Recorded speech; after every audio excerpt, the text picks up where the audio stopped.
Ah! Limuran menjerit kesakitan. Dua luka tipis sudah ada di lengannya, dan darah mengalir deras. Untungnya, jimat Vajra memiliki daya pertahanan yang kuat dan penuh vitalitas, sehingga tidak langsung terpotong oleh dua bilah angin yang kuat. Namun, dua aliran energi masih mengalir deras ke perisai cahaya, meninggalkan dua luka pada Limuran.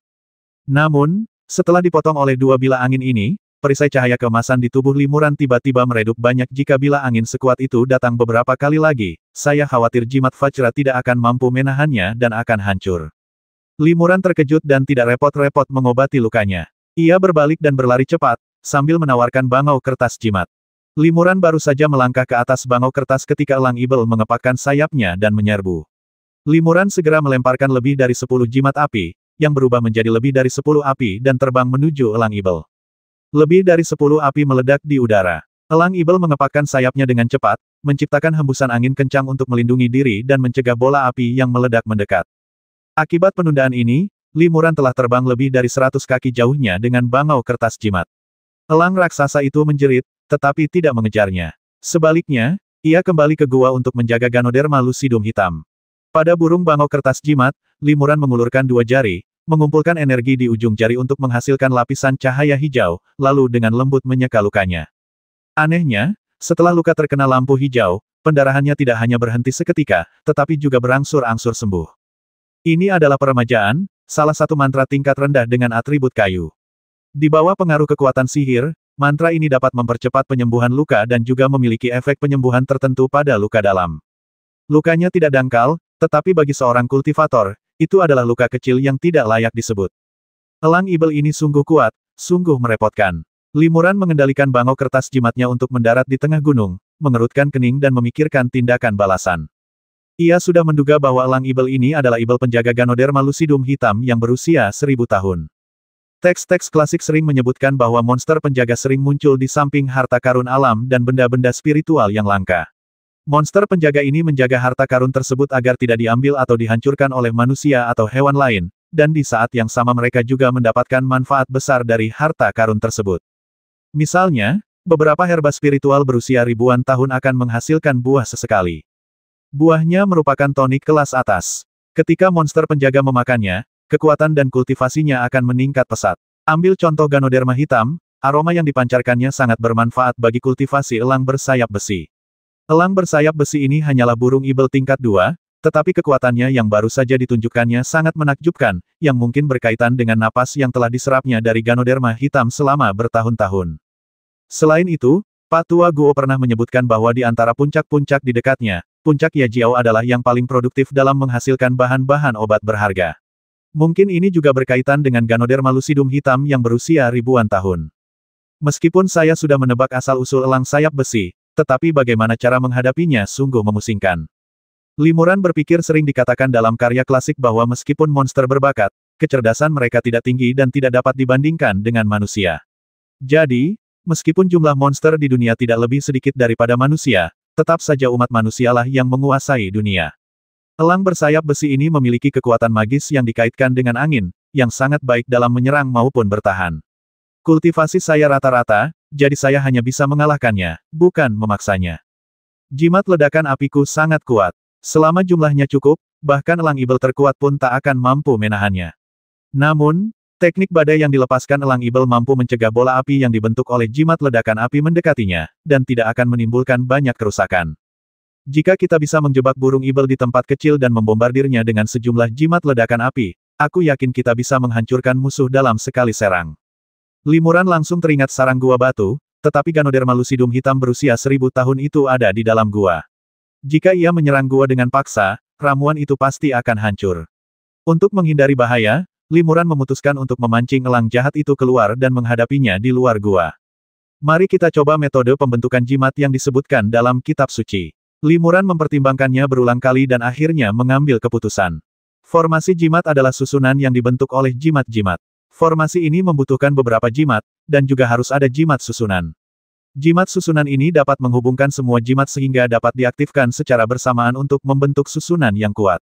Ada banyak jenis jimat formasi. Limuran memiliki cukup banyak jimat ledakan api di tangannya. Jika ia ingin membentuk formasi api langit dan api bumi, ia membutuhkan jimat formasi atribut api. Limuran tidak memiliki jimat susunan atribut api yang sudah jadi, tetapi ia bisa membuatnya sendiri. Jimat susunan atribut api primer juga membutuhkan Wanhuo Douwen, yang relatif sulit dan jauh melampaui tingkat kesulitan Douwen 5 elemen biasa.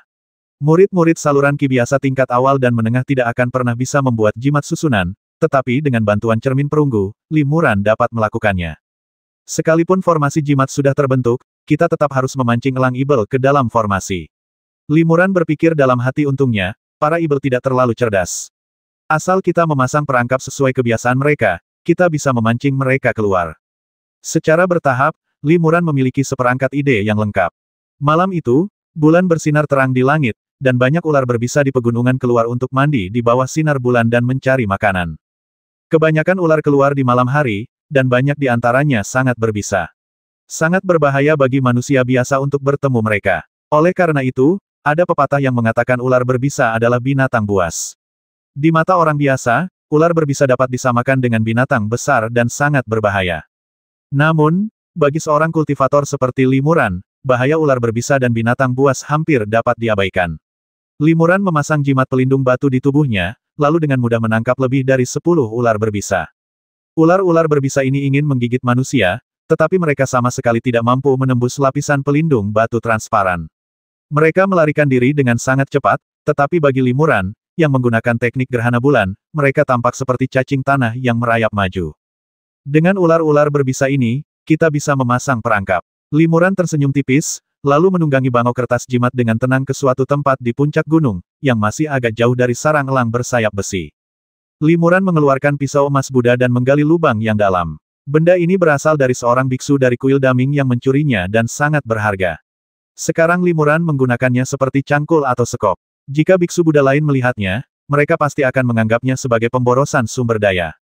Pisau emas ini memang senjata ajaib. Dari segi ketajaman, pisau ini jauh lebih tajam daripada pedang dan golok paling tajam di dunia sekuler. Limuran menyuntikkan sedikit kekuatan sihir ke dalamnya, lalu menggunakan pisau ini untuk memotong batu. Rasanya seperti memotong lumpur, dan ia dengan mudah menggali lubang sedalam sekitar 3 meter. Limuran menempelkan jimat ledakan api di celah-celah dinding batu dan di bawah bebatuan di sekitar lubang yang dalam.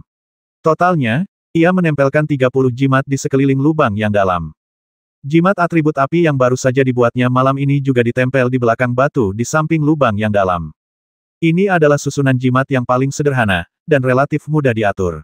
Selama jimat lainnya tidak terlalu jauh dari jimat susunan dan berada dalam jangkauan koneksi timbal balik antar jimat susunan, semuanya akan baik-baik saja. Untuk formasi jimat yang sesungguhnya, seseorang harus bersusah payah menyembunyikan berbagai jimat, tetapi Limuran tidak perlu melakukannya. Monster-monster itu memiliki kecerdasan yang sangat rendah dan tidak akan mengerti bahwa ini adalah jebakan. Setelah pengaturan selesai, Limuran melemparkan sebagian besar ular berbisa ke dalam lubang yang dalam. Bersamaan dengan itu, ia membasmi beberapa ular berbisa dan membuang darah, bagian tubuh, kantong empedu ular, di sepanjang jalan, dari formasi jimat hingga ke sarang elang ibel dekat gua batu tempat Ganoderma lucidum hitam berusia 1000 tahun berada. Setelah melakukan semua ini, Limuran segera menggunakan teknik persembunyian malam dan diam-diam bersembunyi di samping formasi jimat. Menurut catatan sejarah, kebanyakan burung ibel suka memakan ular berbisa dan makanan lainnya. Limuran berharap elang bersayap besi pun demikian. Angin malam terasa sejuk, dan angin di puncak gunung semakin kencang. Bau darah ular berbisa pun tercium. Tak lama kemudian terdengarlah teriakan nyaring dari dalam goa batu itu, kemudian seekor elang bersayap besi berbulu hitam pun membentangkan sayapnya dan terbang keluar. Benar-benar berhasil. Limuran sangat gembira. Biasanya, burung ibel akan keluar mencari makan di malam hari, tetapi hari ini seseorang membobol sarangnya, sehingga elang ibel tetap di sarang untuk menjaga Ganoderma hitam dan tidak keluar mencari makan.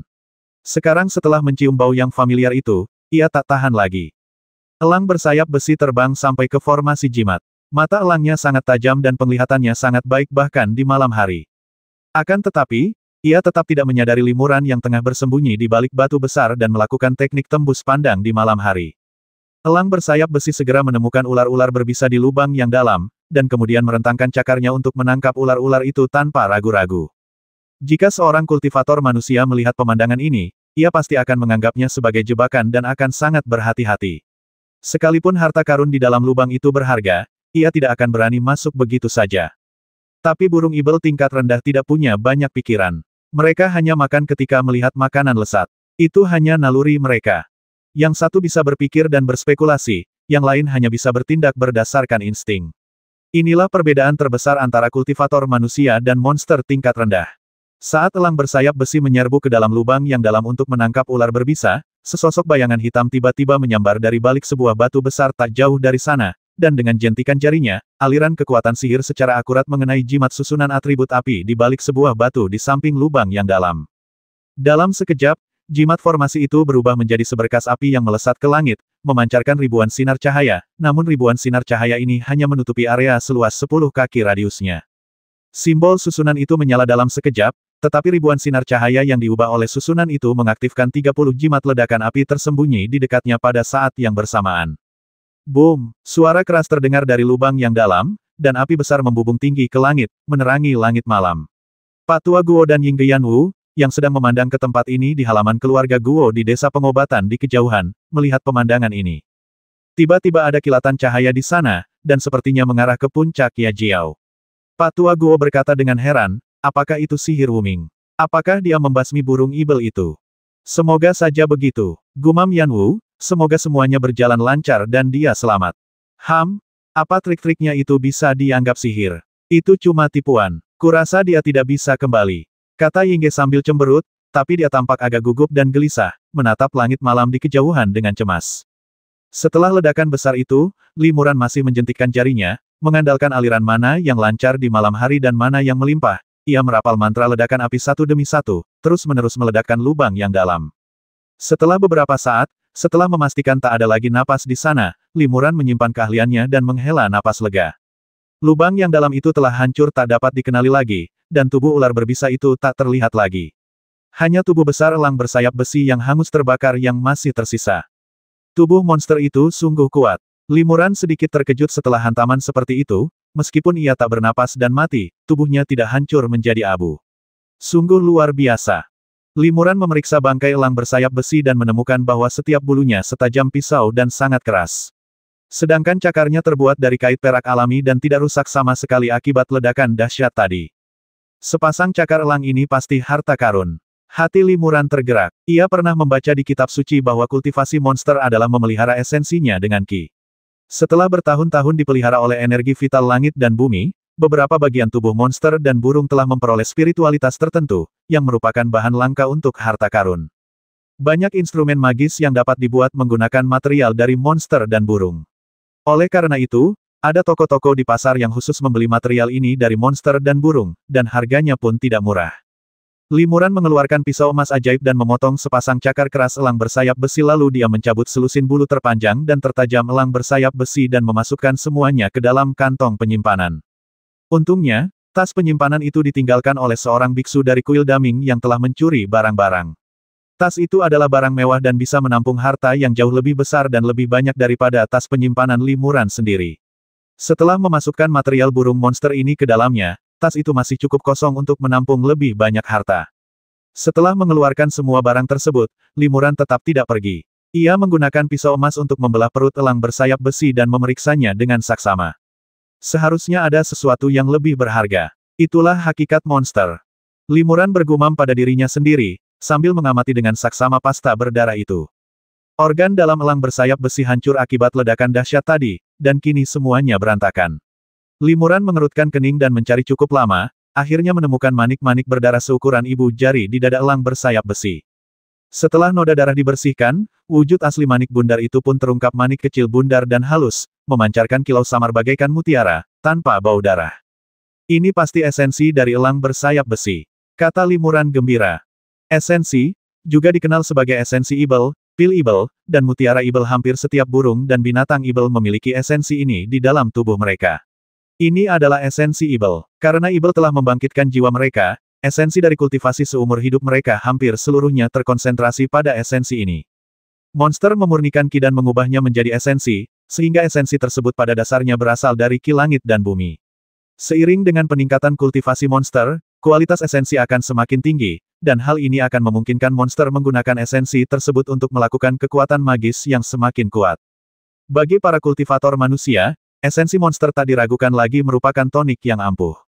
Di antara keterampilan eksternal, terdapat keterampilan diet, yang utamanya mengacu pada pengambilan berbagai harta karun alami termasuk esensi monster, penyerapan esensi tersebut, dan pertumbuhan dalam kultivasi seseorang. Esensi ini berasal dari burung ibel tingkat 2, segar dan utuh, dengan kualitas yang sangat baik. Harganya setidaknya 2 atau 300 batu roh. Gumam Limuran. Sebenarnya, harga yang ia sebutkan sudah sangat murah. Esensi tingkat tinggi langka di pasaran, dan kau mungkin tidak bisa membelinya meskipun kau punya batu roh. Limuran memikirkannya, menggali sepasang mata elang dari elang ibel, dan kemudian perlahan-lahan membakar seluruh tubuhnya dengan api. Limuran kembali ke gua batu tempat Ganoderma hitam berada, ragu-ragu untuk waktu yang lama, dan akhirnya tidak mengambil Ganoderma hitam. Menghadapi ramuan berusia 1000 tahun yang sangat berharga ini, Limuran bukannya tidak tergoda, tetapi ia justru kurang percaya diri untuk memilih ramuan ini dengan tepat. Sayang sekali jika ia menghancurkan ramuan ini karena ketidaktahuannya. Entahlah, apakah ia bisa menemukan ramuan berusia 1000 tahun lainnya di kehidupan ini. Sebaiknya aku mencari beberapa buku lagi yang berhubungan dengan pengobatan spiritual dan membacanya dengan saksama. Setelah aku cukup percaya diri, aku bisa membawa Ganoderma lucidum hitam ini pergi, pikir Limuran dalam hati. Lagi pula, ini sudah dunia sekuler, dan tidak akan ada kultivator abadi yang datang ke sini secara misterius, dan orang biasa tidak memiliki kemampuan untuk mendaki ke puncak gunung. Fakta bahwa Ganoderma hitam dapat tumbuh di sini selama ribuan tahun tanpa ditemukan dan dimusnahkan menunjukkan bahwa tempat ini sangat aman. Limuran bersedia menunggu sebentar, dan risikonya tidak tinggi. Limuran menutupi pintu masuk gua dengan batu-batu besar agar lebih sulit ditemukan. Setelah semuanya direncanakan, Limuran menunggangi burung bangau kertas menuruni gunung, terbang kembali ke desa dengan tenang di malam hari, dan mendarat langsung di rumah keluarga Guo.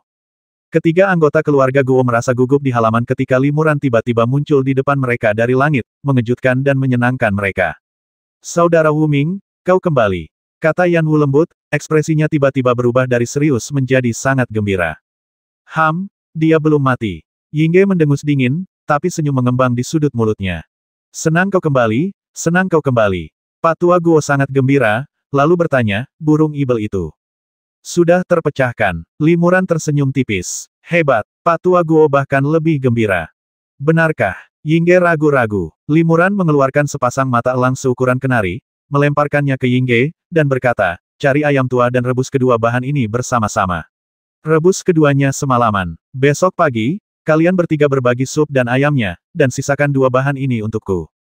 Yang dibicarakan Limuran adalah salah satu keterampilan eksternal yang umum digunakan oleh para kultivator abadi tingkat rendah metode diet.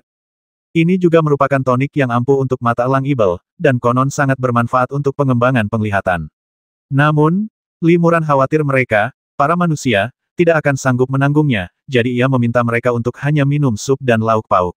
Meskipun demikian, metode ini memiliki efek ajaib, yaitu menjernihkan mata dan pikiran, serta memperpanjang umur. Kalau tidak ada yang lain, aku akan istirahat. Jangan ganggu aku. Setelah Limuran mengatakan ini, dia tidak lagi memperhatikan ketiga orang dari keluarga Guo. Dia kembali ke ruangan yang telah dikosongkan Yan Wu untuknya, pertama-tama menggunakan beberapa jimat vitalitas untuk mengisi bangau kertas dengan vitalitas, dan kemudian menghitung jimat yang tersisa. Biaya untuk membasmi monster kali ini sangat tinggi. Puluhan jimat Yuanqi dan jimat ledakan api digunakan. Lagi pula, itu tidak masalah, Limuran bisa menghunus kedua jimat ini sendiri, dan dengan tingkat keberhasilan yang sangat tinggi. Yang paling menyakitkan bagi Limuran adalah jimat Vajra yang telah menyelamatkannya beberapa kali, meskipun diisi dengan vitalitas dan jimat Yuanqi, menunjukkan beberapa tanda penyusutan. Jimat serangan seperti jimat ledakan api akan hancur setelah satu kali penggunaan, sementara jimat pertahanan seperti jimat Vajra tidak dapat digunakan berulang kali untuk mengisi vitalitas tanpa batas. Jimat Vajra hanya dapat digunakan kembali 7 atau 8 kali. Dilihat dari situasi saat ini, jimat Vajra di tangan Limuran akan hancur total setelah 1 atau 2 kali penggunaan lagi. Terlalu berbahaya menggunakan jimat untuk membela diri yang sewaktu-waktu bisa dibuang. Setelah kembali ke sekte, aku akan mencari kesempatan untuk membeli yang lain. Limuran berpikir dalam hati. Sebuah jimat Vajra berharga 50 batu roh. Ia tidak peduli dengan jumlah batu roh sebanyak itu.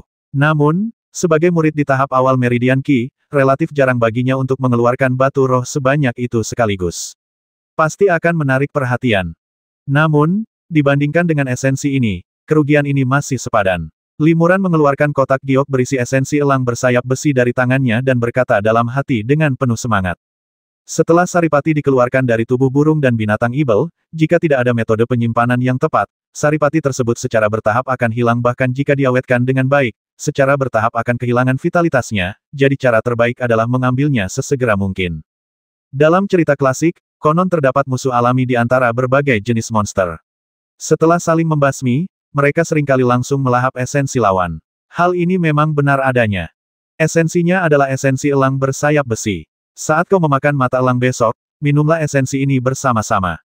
Efeknya akan lebih baik. Limuran menyimpan esensinya. Ia sedikit lelah setelah sibuk sepanjang malam, jadi ia tidak melanjutkan meditasinya dan beristirahat lebih awal. Pada hari kedua, Yingge Yanwu telah memasak sup mata elang semalaman dan mengundang Limuran untuk keluar dan memakannya. Limuran mengambil sepasang mata elang dan meletakkannya di dalam mangkuk, lalu mengambil sebuah labu dan menuangkan sedikit mata air spiritual ke dalam mangkuk tersebut. Akhirnya, ia dengan hati-hati mengambil saripati elang bersayap besi dan menuangkannya ke dalam mata air spiritual di dalam mangkuk.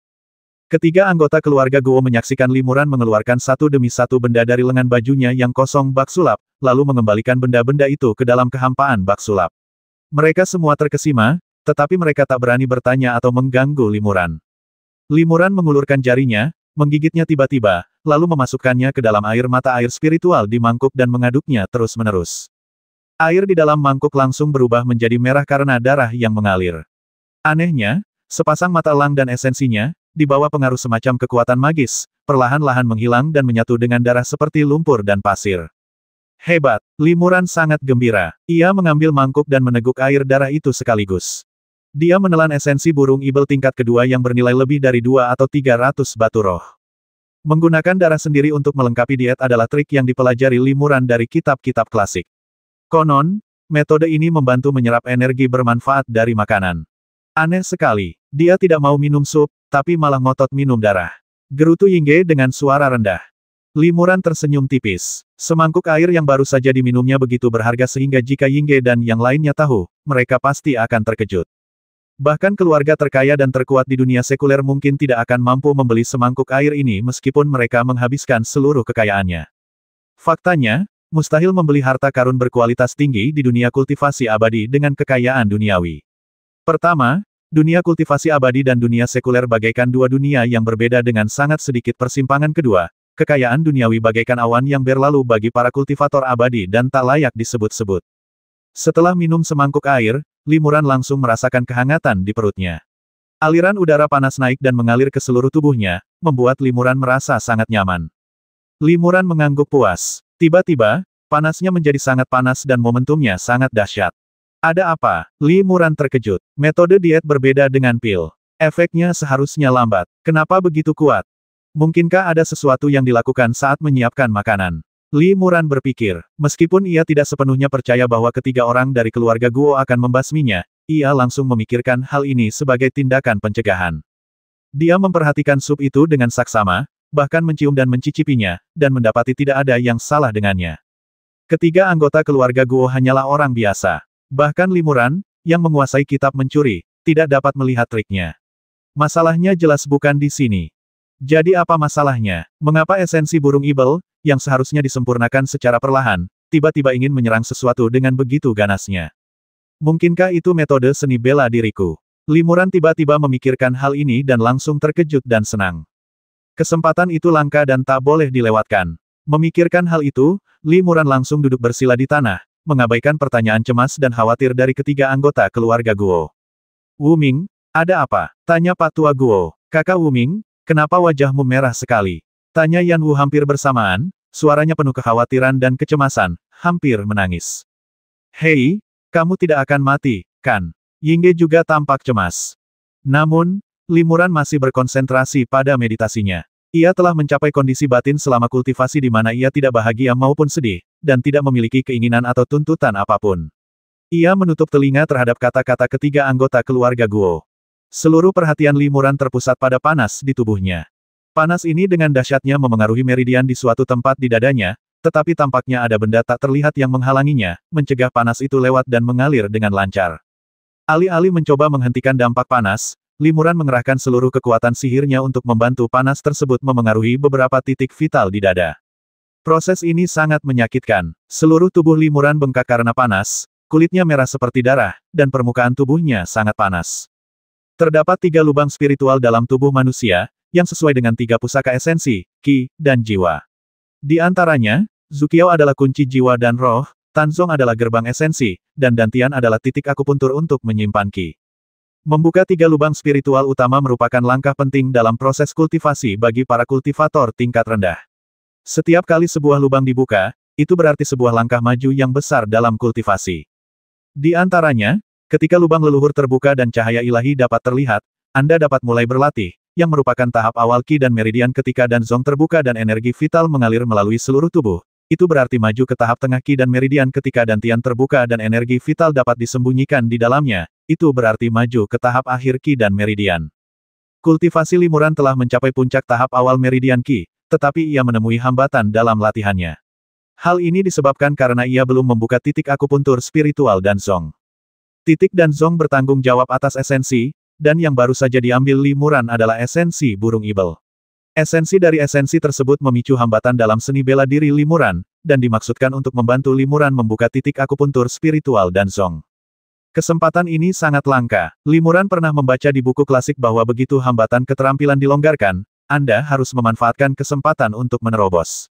Jika tidak, jika Anda melewatkan kesempatan ini, akan menjadi 2 kali lipat sulit untuk mencari terobosan di lain waktu. Entah sudah berapa lama, tetapi berkat pengaruh gabungan energi vital yang melimpah di tubuhnya dan esensi burung ibel yang kuat, Limuran akhirnya merasakan retakan di area Tanzong di dadanya. Setelah melewati retakan tersebut, esensi panas berubah menjadi gumpalan udara dingin, yang mengalir ke 8 meridian luar biasa Limuran dan menjadi jejak kekuatan magisnya. Perasaan tidak nyaman itu segera berkurang banyak, dan kulit Limuran tidak begitu panas. Menerobos kemacetan adalah proses yang bisa panjang atau pendek. Beberapa orang dapat mencapainya secara instan, sementara yang lain harus bermeditasi selama 3 hingga 5 tahun sebelum mencapai kesuksesan. Sekarang semuanya berjalan tertib ke arah yang diharapkan Limuran, dan ia tidak terburu-buru.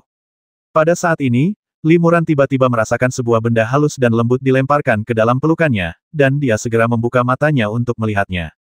Pemandangan ini hampir membuatnya gila. Seorang gadis berkulit seputih giok, hanya mengenakan ikat pinggang ketat, berbaring dalam pelukannya, napasnya semanis anggrek, pipinya kemerahan, dan dia tampak sangat pemalu. Yan Wu, Limuran terkejut dan menarik napas dalam-dalam untuk menenangkan dirinya. Saudara Wu Ming, kamu sudah bangun, kata Yan Wu lembut dengan wajah memerah. Apa yang sedang kamu lakukan? Tanya Limuran dengan suara berat. Yan Wu langsung merasa malu. Ia tak berani menatap mata Limuran. Ia menundukkan kepala dan bergumam, kau kepanasan seharian penuh, dan tubuh bagian bawahmu, keras. Kakek bilang kau mungkin keracunan. Kalau kau tak bisa mengendalikan yin dan yangmu, aku khawatir nyawamu akan terancam, jadi.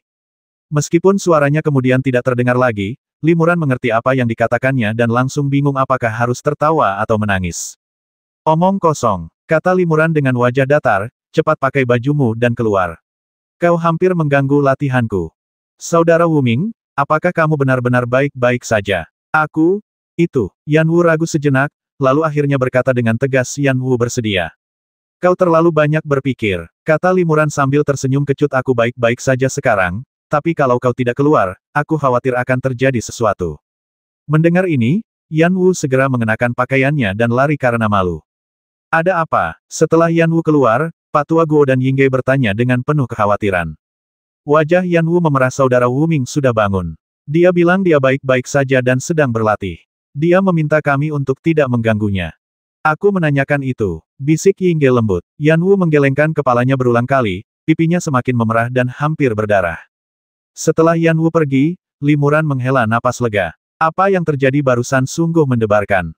Jika ia tidak tenang, ia pasti sudah hampir gila karena pelebaran darah dan nafsu birahi yang tak terkendali, dan menghancurkan semuanya. Seluruh tubuhnya terbakar panas karena intisari burung ibel gagal menembus dan zongnya tubuh bagian bawahnya sekeras besi karena Yuan yang Qi di tubuhnya tergerak oleh benturan tersebut. Qi Yuan yang ini adalah Qi yang murni yang hanya dimiliki oleh para kultivator pria yang masih mempertahankan tubuh Yuan yang mereka. Qi ini konon sangat bermanfaat untuk mempraktikkan beberapa latihan yang murni, sehingga banyak kultivator mempertahankan tubuh Yuan yang mereka miliki sepanjang hidup. Terutama bagi para biksu di kuil Daming, banyak latihan Buddha yang ampuh membutuhkan Qi Yuan yang ini sebagai panduan. Limuran tak menyangka penglihatannya akan menyebabkan kesalahpahaman sebesar itu di antara ketiga anggota keluarga Guo. Situasi barusan sungguh memalukan.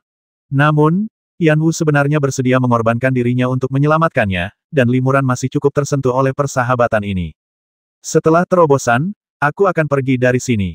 Ada perbedaan antara makhluk abadi dan manusia biasa, jadi kita tidak boleh terlalu terlibat, kata Limuran dalam hati. Ia menarik napas panjang beberapa kali, menyingkirkan semua pikiran yang mengganggu, dan terus melatih kemampuannya untuk menyerang Tanzong. 3 hari kemudian, Limuran tiba-tiba mengeluarkan raungan panjang, dan udara keruh di tubuhnya berubah menjadi seberkas api dan menyembur keluar dari tubuhnya, lalu dia membuka matanya. Sekarang, energi vitalnya mengalir lancar dalam tubuhnya, menembus dada, perut, dan seluruh tubuhnya, membuatnya merasa nyaman tak terlukiskan. Limuran memandang dirinya sendiri dengan puas dan mengangguk berulang kali. Akhirnya aku lolos tanpa cedera. Aku tak pernah menyangka perjalanan memisahkan dunia fana ini akan tiba-tiba membantuku menembus hambatan teknik kultivasiku dan maju menjadi kultivator saluran Qi tingkat menengah. Awalnya, kekuatan sihir di tubuhnya telah mencapai titik jenuh, dan meridiannya hampir tidak dapat menampung lebih banyak energi vital. Namun, setelah titik akupuntur spiritual dan zong dibuka, tubuhnya bagaikan lubang tanpa dasar yang dapat menampung lebih banyak kekuatan sihir, memungkinkan Limuran untuk terus berlatih, terus meningkatkan kultivasinya, dan terus mempraktikkan mantra dan kekuatan sihir yang lebih tinggi yang membutuhkan dukungan kekuatan sihir yang lebih besar. Peningkatan satu ranah benar-benar membuat perbedaan besar. Kata Limuran gembira. Dari perasaannya sendiri, ia seperti dua orang yang berbeda sebelum dan sesudah terobosan. Ini hanya peningkatan ranah kecil. Peningkatan dari tahap Meridian Qi ke tahap Senyu adalah perubahan yang jauh lebih signifikan. Limuran menyimpan keahliannya, berkemas, dan berjalan keluar gubuk. Ketiga anggota keluarga Guo sedang menunggu di ruang luar. Mereka semua tampak lelah dan jelas kurang istirahat. Sepertinya mereka mengkhawatirkan keselamatan Limuran akhir-akhir ini dan tidak berniat untuk tidur. Wu Ming, akhirnya kau keluar. Guo tua sangat gembira. Ia terus mengamati Limuran dari atas ke bawah untuk memastikan apakah ia terluka. Limuran di depannya tidak hanya baik-baik saja, tetapi temperamennya juga sedikit berubah, yang membuat Guo tua merasa semakin hormat. Hei, dia belum mati. Yingge terkekeh, juga dengan raut wajah gembira. Yan Wu juga sangat senang, tetapi sepertinya ia teringat sesuatu. Ia hanya melirik Limuran dan tiba-tiba menundukkan kepalanya dengan wajah memerah. Terima kasih atas perhatianmu. Aku tidak melakukan kesalahan apapun. Limuran tersenyum dan berkata kepada Pak Tua Guo, burung monster itu telah terbasmi, dan misiku untuk sekte ini telah selesai. Aku akan mengucapkan selamat tinggal sekarang. Setelah mengatakan itu, Limuran membungkuk dan hendak pergi. Tunggu sebentar, Pak Tua Guo buru-buru menghentikan Limuran dan berkata, sebenarnya, ada masalah pribadi lain yang aku tidak tahu harus kukatakan padamu atau tidak. Ada apa? Limuran berbalik dan bertanya dengan rasa ingin tahu. Pak Tua Guo melirik Yan Wu yang tersipu malu dan menundukkan kepala, memainkan lengan bajunya dengan kedua tangan, tampak malu dan gugup. Melihat ini, Pak Tua Guo mendesah pelan dan berkata, selama bertahun-tahun, Yan Wu selalu memikirkanmu. Pertunanganmu. Sebelum Pak Tua Guo selesai berbicara, Limuran memotongnya dengan lambaian tangan dan berkata dengan tenang biarkan masa lalu berlalu begitu saja. Aku sudah menjadi seorang kultivator, semuanya tergantung takdir dan tidak bisa dipaksakan. Meskipun Limuran langsung menolak, ia tak kuasa menahan perasaan sedikit tersentuh. Namun, ia tahu betul bahwa Yan Wu menyukai Zhao Wuming, saudara Wuming yang telah merawatnya sejak kecil dan ia bukanlah Zhao Wuming, ia hanya meminjam identitas Zhao Wuming. Kakak Wuming, apakah kamu tidak menyukai Yan Wu? Setelah mendengar kata-kata Limuran, Yan Wu mengangkat kepalanya dan bertanya dengan wajah pucat. Bukan begitu. Limuran menggelengkan kepalanya. Setelah itu, ia menghela napas dan mengganti topik aku membaca sebuah cerita di buku. Bagaimana kalau kuceritakan saja? Setelah kau mendengarkannya, mungkin kau akan mengerti maksudku. Saudara Wuming, silakan bicara. Yan Wu mengangguk dan berkata lembut. Itu legenda kuno, kata Limuran perlahan. Konon, dahulu kala, ada sebuah negeri yang penduduknya sangat mencintai naga. Mereka percaya bahwa naga adalah dewa dan sangat memujanya. Mereka menulis banyak artikel dan cerita yang memuji naga, mengukir gambar naga di pilar pintu dan jendela, dan bahkan membangun kuil leluhur khusus untuk pemujaan naga. Ketika naga asli di langit mendengar hal ini, ia sangat gembira dan turun ke dunia fana untuk berteman dengan orang-orang ini. Seperti yang diharapkan, naga asli menemukan orang kepercayaan di dunia manusia dan bergaul dengan sangat baik dengan mereka. Naga asli merasa bahwa turun ke dunia fana adalah pilihan yang tepat. Namun, beberapa dekade kemudian, teman-teman naga sejati para manusia fana itu mati satu demi satu. Setiap kali naga sejati kehilangan seorang teman, ia patah hati. Ketika semua temannya pergi, naga sejati merasa hatinya telah mati dan kehilangan semua harapan. Untungnya, naga asli bertemu teman-teman manusia baru, Tetapi beberapa dekade kemudian, teman-teman barunya juga meninggalkannya satu demi satu. Setelah berkali-kali patah hati, para naga sejati akhirnya menyadari bahwa manusia hanya memiliki rentang hidup beberapa dekade, sementara naga dapat hidup ribuan tahun. Perbedaan besar inilah yang menentukan tragedi mereka. Sang naga sejati akhirnya mengerti bahwa kebahagiaan berteman dengan manusia fana itu singkat, tetapi kesedihan akan menyertaimu seumur hidup. Sang naga sejati akhirnya menyadari hal itu dan kembali ke surga. Bahkan jika manusia fana itu menyembahnya lagi, ia bahkan tak akan memandang mereka lagi. Setelah Limuran selesai menceritakan kisah ini, dia berhenti sejenak dan melanjutkan. Ada perbedaan antara makhluk abadi dan manusia biasa. Meskipun saya hanyalah seorang kultivator abadi tingkat rendah, saya mengabdikan diri pada Tao dan tidak akan terjerat oleh emosi duniawi. Saya harap Anda mengerti. Ketiga anggota keluarga Guo tetap diam. Mereka tahu betul apa yang dipikirkan Limuran. Aku pergi. Tolong jangan beritahu siapapun kalau aku ada di sini. Limuran mengeluarkan bangau kertas jimat dan bersiap pergi. Saudara Wu Ming, tunggu sebentar. Yan Wu tiba-tiba berkata, saya masih menyimpan beberapa barang lama Anda di sini, apakah Anda ingin mengambilnya? Tidak perlu, Limuran menggelengkan kepalanya dan berkata, masa lalu sudah berlalu seperti angin, mengapa repot-repot dengan hal-hal lama ini? Limuran mengulurkan jarinya dan menyuntikkan kekuatan magis ke dalam bangau kertas jimat. Ia kemudian menunggangi bangau itu. Sesaat kemudian, ia berubah menjadi titik hitam dan menghilang dari pandangan ketiga orang dari keluarga Guo. Di atas bangau kertas jimat, Limuran menatap desa obat yang tersebar di antara pegunungan hijau dan perairan jernih, lalu mendesah hubungan duniawi Zhao Wuming sudah ada di sini, jadi mari kita buatkan perpisahan untuknya. Mulai sekarang, Zhao Wuming adalah Limuran, dan Limuran adalah Zhao Wuming, seorang kultivator yang tak menyesal mencari takdir abadi. Setelah Limuran terbang ke sekitar kota pasar, ia menyimpan bangau kertas dan mulai berjalan. Bukannya dia enggan menghabiskan jimat vitalitas untuk mengisi kembali vitalitas bangau kertas jimat, tetapi dia takut itu akan terlalu menonjol dan menarik perhatian. Meskipun Limuran sudah menjadi murid di tahap tengah Kimeridian, masih sangat sedikit murid di tahap tengah Kimeridian yang bisa memiliki bangau kertas jimat. Jika dia terbang ke kota pasar dengan begitu berani, dia pasti akan terlihat oleh para pencuri yang bersembunyi di kota pasar dan menjadi sasaran mereka. Begitu Limuran memasuki pasar, dia merasakan sesuatu yang aneh. Limuran menghitung hari dan berkata dengan bingung hari ini bukan akhir atau awal bulan. Mengapa begitu banyak murid datang ke pasar? Pasar hari ini luar biasa ramai, banyak toko dipenuhi murid dari 4 sekte Kuanglu. Beberapa toko bahkan memiliki antrean panjang. Limuran belum pernah melihat pemandangan seperti ini sebelumnya. Mungkinkah semua toko menawarkan diskon besar secara bersamaan, yang menarik begitu banyak murid? Tebak Limuran, lalu pergi ke toko pil untuk membeli Ju Yuan dan bertanya kepada penjaga toko. Aneh, biasanya banyak orang yang membeli eliksir, tapi hari ini sepi. Sebaliknya, toko-toko yang menjual alat-alat sihir dan jimat justru laris manis. Ada apa ini? Mungkinkah harga alat-alat sihir dan jimat turun drastis? Si penjaga toko tertawa getir dan berkata, bukan saja harga alat-alat sihir dan jimat itu tidak turun, malah harganya 10% atau 20% lebih mahal dari biasanya. Lalu mengapa begitu banyak murid yang berbondong-bondong membelinya? Limuran semakin bingung. Penjaga toko berkata, adik kecil ini baru saja kembali dari perjalanan panjang, kan? Beberapa hari terakhir ini, para murid dari 4 sekte Kuanglu telah menerima kabar baik. Sepertinya para murid dari 4 sekte akan bersatu untuk menjalankan sebuah misi.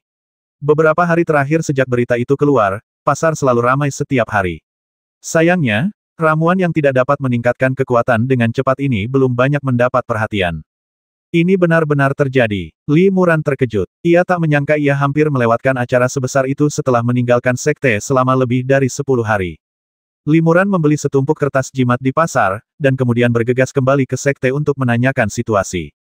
Begitu memasuki puncak Zixia, orang pertama yang ditemui Limuran bukanlah teman-teman seperguruannya dari kuil Zixia, melainkan kakak seniormu dari kuil Cixia, kakak senior yang mengambil alih posisinya sebagai penanggung jawab perpustakaan. Adik Zhao, akhirnya kau kembali. Saat melihat Limuran, kakak senior Mo sangat antusias dan melangkah maju untuk menyambutnya. Dia melirik Limuran dan tiba-tiba menyadari auranya tidak biasa. Dia kembali tertegun saudara muda Zhao, kau sudah menjadi kultivator saluran Qi tingkat menengah. Kakak senior Mo sangat terkejut dengan kultivasi Limuran. Limuran hanya tersenyum dan mengangguk, tanpa berkata apa-apa lagi. Kultivasinya memang sudah seperti ini, jadi tidak ada yang perlu disembunyikan. Meskipun jarang seorang murid bisa maju ke tahap tengah setelah lebih dari setahun berkultivasi, hal itu bukanlah sesuatu yang belum pernah terjadi sebelumnya. Kakak senior Mo sedang menungguku. Tanya Limuran penasaran. Aku ingin tahu apa yang bisa kakak senior Mo ajarkan padaku. Kakak senior Mo tersenyum dan berkata, tidak ada orang yang datang mengunjungimu tanpa alasan. Kakak senior, kamu datang menemui kakak muda Zhao untuk suatu tujuan, dan itu hal yang luar biasa. Kabar baik, tolong beritahu aku, kakak senior Mo. Limuran tersenyum tipis dan menatap lawan bicaranya dengan penuh arti. Kakak senior Mo merendahkan suaranya, lalu berkata dengan nada misterius dan gembira sejujurnya, kakak senior, aku menemukan obat spiritual yang berharga, tapi sayangnya ada monster penjaga yang menunggu di dekat sini, jadi kakak senior, aku tidak bisa mendapatkan obat spiritual itu dengan lancar. Tanpa menunggu lawan bicaranya selesai, Limuran tersenyum dan berkata, jadi, kakak senior ingin mengajakku melawan monster penjaga bersama. Kakak senior Mo tercengang dan berkata, haha, kakak muda Zhao benar-benar pintar, itu dia. Limuran melirik orang lain 2 kali tetapi tidak mengungkapkan pendapatnya. Kenapa, saudara muda Zhao, kamu tidak tertarik? Tanya saudara senior Mo agak kecewa. Ia menambahkan, asalkan saudara muda membantu, peluang keberhasilannya besar. Setelah kita mendapatkan obat spiritual itu, kita berdua bisa mendapatkan 200 hingga 300 batu spiritual. 2 atau 300 batu spiritual tak diragukan lagi merupakan rezeki nomplok bagi seorang murid tingkat menengah Meridian Qi. Bahkan ekspresi Limuran sedikit berubah ketika mendengar angka ini. Kakak senior Mo sangat gembira, berpikir bahwa dia telah membuat Limuran terkesan. Namun, Limuran berkata, saya hanya ingin tahu. Dalam hal persahabatan, saya dan kakak senior Mo baru bertemu sekali. Dalam hal kekuatan dan kultivasi, saya bahkan lebih biasa saja. Mengapa kakak senior Mo mengundang saya untuk membantu? Ini, kakak senior Mo terdiam sejenak. Ia berkata dengan canggung, meskipun aku jarang bertemu dengan kakak muda Zhao, aku mengagumi caranya menghadapi berbagai hal dan sudah lama ingin berteman dengannya, jadi aku berencana memanfaatkan kesempatan ini untuk mengenal kakak muda Zhao lebih baik. Alasan ini terlalu mengada-ada sehingga Limuran terlalu malas untuk membantahnya, dan ia pun tak mau lagi memperhatikannya. Ia berkata, aku lemah dan aku takut akan merusak kebaikan kakak senior Mo. Kakak senior Mo seharusnya meminta bantuan saudara-saudara lain. Ini salahku karena tidak memiliki kesempatan ini. Setelah berkata demikian, dia membungkuk dan pergi, mengabaikan pihak lain yang terus membujuknya agar mengikutinya. Setelah memanggil beberapa kali, Limuran masih tidak menjawab, jadi kakak senior Mo harus menyerah dan meninggalkan puncak Xixia dalam keadaan malu. Trik ini terlalu kentara. Setelah melihat pihak lain pergi, Limuran menggelengkan kepalanya dan mencibir dalam hatinya. Penunjukan untuk berburu harta karun adalah metode yang sering disebutkan dalam kitab pencuri. Metode ini memungkinkan pencuri untuk membawa target ke tempat yang sesuai dan kemudian berurusan dengannya. Metode ini dapat dengan mudah membangkitkan kecurigaan target, sehingga harus ada alasan yang tidak dapat ditolak oleh target, dan alasan yang terlihat sangat wajar untuk menutupi tujuannya, agar berhasil. Jika tidak, tipu muslihat ini hanya akan memikat pengikut baru yang belum berpengalaman di dunia ini dan orang-orang ini seringkali kekurangan uang dan tidak layak menjadi sasaran pencuri. Aku tidak tahu apa yang akan dilakukan kakak senior Mo ini, tapi dia punya niat jahat. Pikir Limuran dalam hati, kalau ada kakak kelasku yang setuju ikut dengannya, kemungkinan besar akan berbahaya. Limuran melangkah cepat menuju puncak. Tak lama kemudian, beberapa sosok yang familiar muncul di hadapannya. Mereka adalah King Fengzi, Muli, dan rekan-rekan murid lainnya. Kakak senior King Feng, kau mau kemana? Limuran melihat orang-orang ini berjalan beriringan dan terburu-buru, jadi dia tahu mereka pasti ada urusan. Kakak senior Zhao, kau kembali tepat waktu. Muli menjawab lebih dulu. Ketika melihat Limu, ia berkata dengan gembira, guru memanggil kami dan mengatakan ada sesuatu yang ingin beliau sampaikan. Kami baru saja akan pergi ke aula utama untuk memberi hormat kepada guru. Kau harus ikut dengan kami. Guru memanggil kita, tentu saja kita harus pergi. Jawab Limuran tanpa berpikir, lalu berjalan menuju 7 atau 8 murid lainnya. Hei, saudara muda Zhao, kultivasimu. King Fengzi adalah orang pertama yang menyadari perubahan aura Limuran, dan ekspresinya sedikit berubah. Setelah dia mengatakan ini, saudara-saudara lainnya tentu saja menatap Limuran lagi, dan mereka semua cukup terkejut. Oh, kakak senior Zhao, kau sudah mencapai tahap tengah Qi dan Meridian. Sungguh pantas untuk dirayakan, kata Muli dengan gembira, hampir melompat. Sepertinya adik muda Zhao telah mendapatkan banyak hal dari pengalamannya memisahkan dunia fana ini. King Fengzi berkata sambil tersenyum cek-cek, adik muda Zhao baru berlatih lebih dari setahun, dan dia sudah mencapai tahap tengah saluran Qi. Dia bisa disebut jenius dalam kultivasi. Guru pasti akan sangat senang melihat ini. Murid-murid yang lain pun memujinya, tetapi di saat yang sama mereka tidak dapat menahan rasa sedikit iri. Limuran berkata dengan rendah hati, saya hanya beruntung. Saya yakin kalian semua, saudara-saudara, akan segera menemukan kesempatan kalian sendiri. Saudara Zhao, apa yang kau katakan benar. King Fengzi berkata sambil tersenyum, lihat, kesempatannya telah tiba. Guru memanggil kita, kemungkinan besar untuk itu. Apa yang sebenarnya terjadi? Mengapa para murid dari keempat sekte sepertinya sedang membicarakan sesuatu yang besar? Tanya Limuran bingung. Kakak senior Zhao baru saja kembali, jadi kamu mungkin belum tahu. Aku kembali beberapa hari lebih awal darimu dan kebetulan bertemu denganmu. Kata Muli, menjelaskan keseluruhan ceritanya secara singkat. Ternyata beberapa hari yang lalu, beberapa murid sekte Jianling sedang menjalankan misi memutus dunia fana, mencari dan membasmi beberapa monster yang disebutkan penduduk desa, dan mereka secara tidak sengaja membobol sebuah makam kuno raksasa yang sangat rahasia. Para murid ini berada dalam bahaya, dan hanya 2 dari mereka yang lolos dan segera kembali ke sekte untuk melaporkan kejadian tersebut. Sekte Jianling menanggapi hal ini dengan sangat serius dan mengirim lebih banyak orang untuk menyelidiki.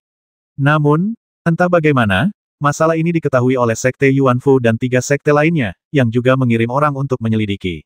Setelah para petinggi keempat sekte membahasnya, mereka akhirnya memutuskan bahwa keempat sekte akan bergabung untuk menyelidiki kota makam bawah tanah dan waktunya ditetapkan 2 bulan kemudian. 2 bulan kemudian, begitu terburu-buru. Limuran sedikit terkejut. Secara umum, peristiwa besar yang meresahkan seluruh sekte harus dipertimbangkan berulang kali dalam waktu yang lama dan banyak pengaturan terperinci harus dibuat sebelum akhirnya dilaksanakan. Sekarang setelah keempat sekte begitu cemas, tampaknya keempat sekte tersebut sangat tertarik dengan rahasia dan harta karun di kota makam bawah tanah. Muli berkata, ya, dalam 2 bulan ke depan, keempat sekte akan mengirim orang untuk bersama-sama menjaga pintu masuk dan keluar. Setelah 2 bulan, murid-murid sepertiku akan pergi melakukan ekspedisi. Hampir semua murid sedang mempersiapkan diri untuk ini sekarang. Konon, kota makam bawah tanah itu sangat besar dan usianya sulit dipastikan. Karena telah disegel selama bertahun-tahun, mungkin ada banyak harta karun yang belum pernah ditemukan. Bahkan mungkin ada berbagai ramuan berharga yang usianya sangat tua. Cek-cek, kalau aku bisa menemukan ramuan itu, aku akan bisa tenang dalam kultivasiku seumur hidupku. Limuran tiba-tiba menyadari pantas saja alat-alat sihir dan jimat yang sudah jadi di pasaran laris manis. Ini cara paling praktis untuk meningkatkan kekuatanku dengan cepat. Sebaliknya, meskipun meminum pil dan bermeditasi dapat meningkatkan kultivasi seseorang secara perlahan, durasinya hanya 2 bulan, jadi sulit untuk melihat hasil yang nyata. Guru pasti memanggil kita kali ini untuk urusan ini, kata King Fengzi sambil tersenyum. Saudara muda Zhao, apakah kamu tertarik dengan kota pemakaman bawah tanah? Tentu saja aku ingin pergi dan memperluas wawasanku, kata Limuran, aku hanya khawatir kita tidak punya cukup pengalaman dan sekte itu tidak akan membiarkan kita pergi. Setelah Limuran mengatakan ini, beberapa murid muda lainnya merasa sedikit khawatir. Mereka sering mendengar bahwa selain ketekunan, kesempatan juga sangat penting dalam mengembangkan keabadian akan sangat disayangkan jika mereka melewatkan kesempatan baik seperti itu. Sambil mengobrol, mereka sudah tiba di aula utama kuil Zixia. Mereka berdiri dalam 2 baris, menunggu kedatangan guru Tao mereka, Zixia. Setengah jam kemudian, disertai batuk ringan, Taois Zixia keluar dari aula dalam, memasuki aula utama, dan langsung duduk di kursi utama. Dipimpin oleh King Fengzi, Limuran dan murid-murid lainnya membungkuk dan memberi hormat serempak. Pendeta Tao Zixia mengangguk sambil tersenyum, lalu melambaikan tangan mempersilakan semua orang duduk. Wah, kalian semua berlatih dengan baik dan tidak bermalas-malasan. Pendeta Tao Zixia tersenyum dan memilih jenggot panjangnya dengan tangannya. Matanya mengamati para murid dan ia mengangguk kecil untuk menunjukkan pujiannya. Melihat ekspresi sang guru yang rileks dan gembira, para murid pun merasa lega dan diam-diam gembira. Ketika pendeta Tao Zixia melihat Limuran, dia tak dapat menahan diri untuk berhenti sejenak dan ekspresinya sedikit berubah. Wu Ming, kau sudah mencapai tahap tengah saluran Qi. Ujar Taois Zixia terkejut, lalu tertawa haha, gurumu sudah lama melihat bakatmu yang bagus. Jika Taois lain tahu tentang ini, mereka pasti akan menertawakanmu karena telah melakukan kesalahan dan membiarkan gurumu merekrut seorang jenius tanpa imbalan. Ini semua berkat kultivasi guru dan bimbingan semua saudara senior. Limuran membungkuk, sangat rendah hati. Taois Zixia mengangguk puas dan berkata, bagus sekali, jangan sombong atau tidak sabar, teruslah bekerja keras, masa depanmu tidak terbatas. Ya, terima kasih, guru. Jawab Limuran. Kalian semua sangat baik, kata Taois Zixia kepada para murid, dari segi kultivasi, kalian tidak malas dan kalian semua tekun dalam kultivasi. Namun, berkultivasi untuk mencapai keabadian bertentangan dengan kehendak surga dan kalian sedang berjuang melawan surga demi hidup kalian. Selain ketekunan, kesempatan juga sangat penting. Setelah mengatakan hal ini, Taois Zixia terdiam sejenak, dan semua murid terkejut, mengetahui bahwa guru mereka akan segera menyampaikan maksudnya. Aku yakin kau sudah menebak kenapa aku memanggilmu ke sini kali ini. Taois Zixia melanjutkan, ya, rumor tentang kota makam bawah tanah itu benar. Dan aku sudah berdiskusi dengan pendeta Tao lain di sekte kita dan memutuskan untuk memimpin sekelompok murid untuk memeriksa.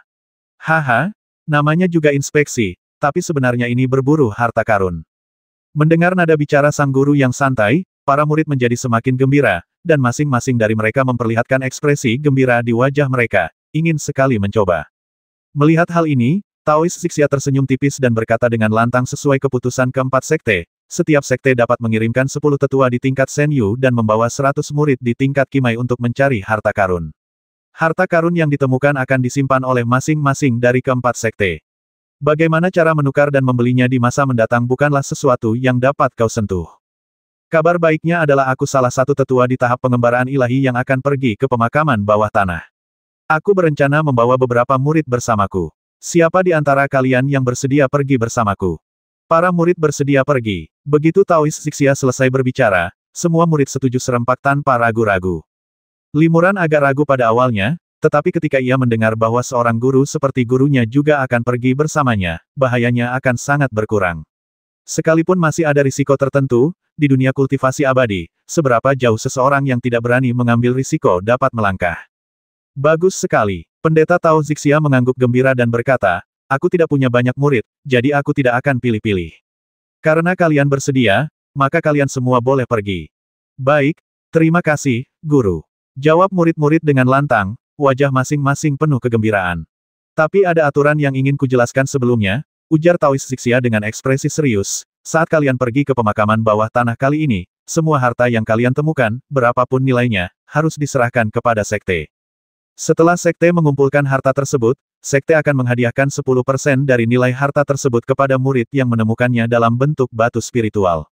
Jangan remehkan 10% ini, meskipun hanya 1/10.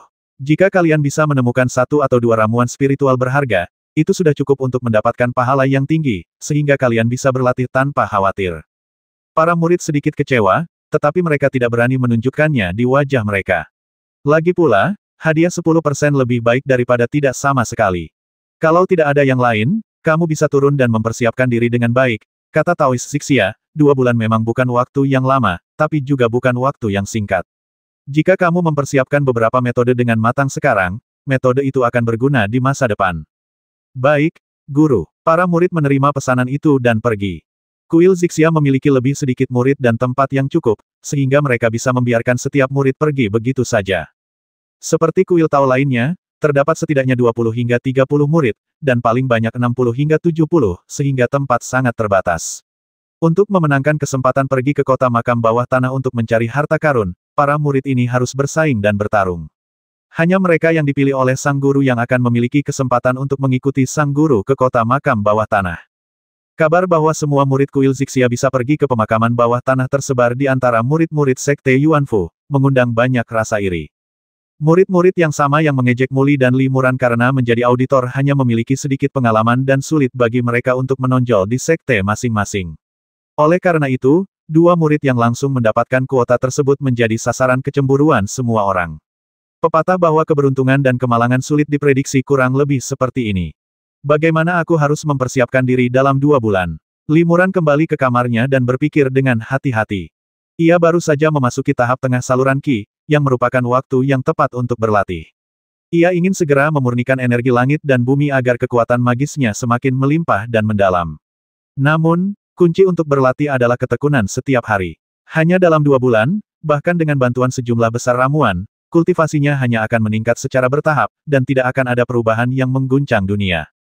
Dalam waktu 2 bulan, dilihat dari pilihan yang dibuat oleh murid-murid lainnya, mereka membuat alat-alat ajaib, jimat, atau berlatih dan menjadi akrab dengan suatu jenis sihir.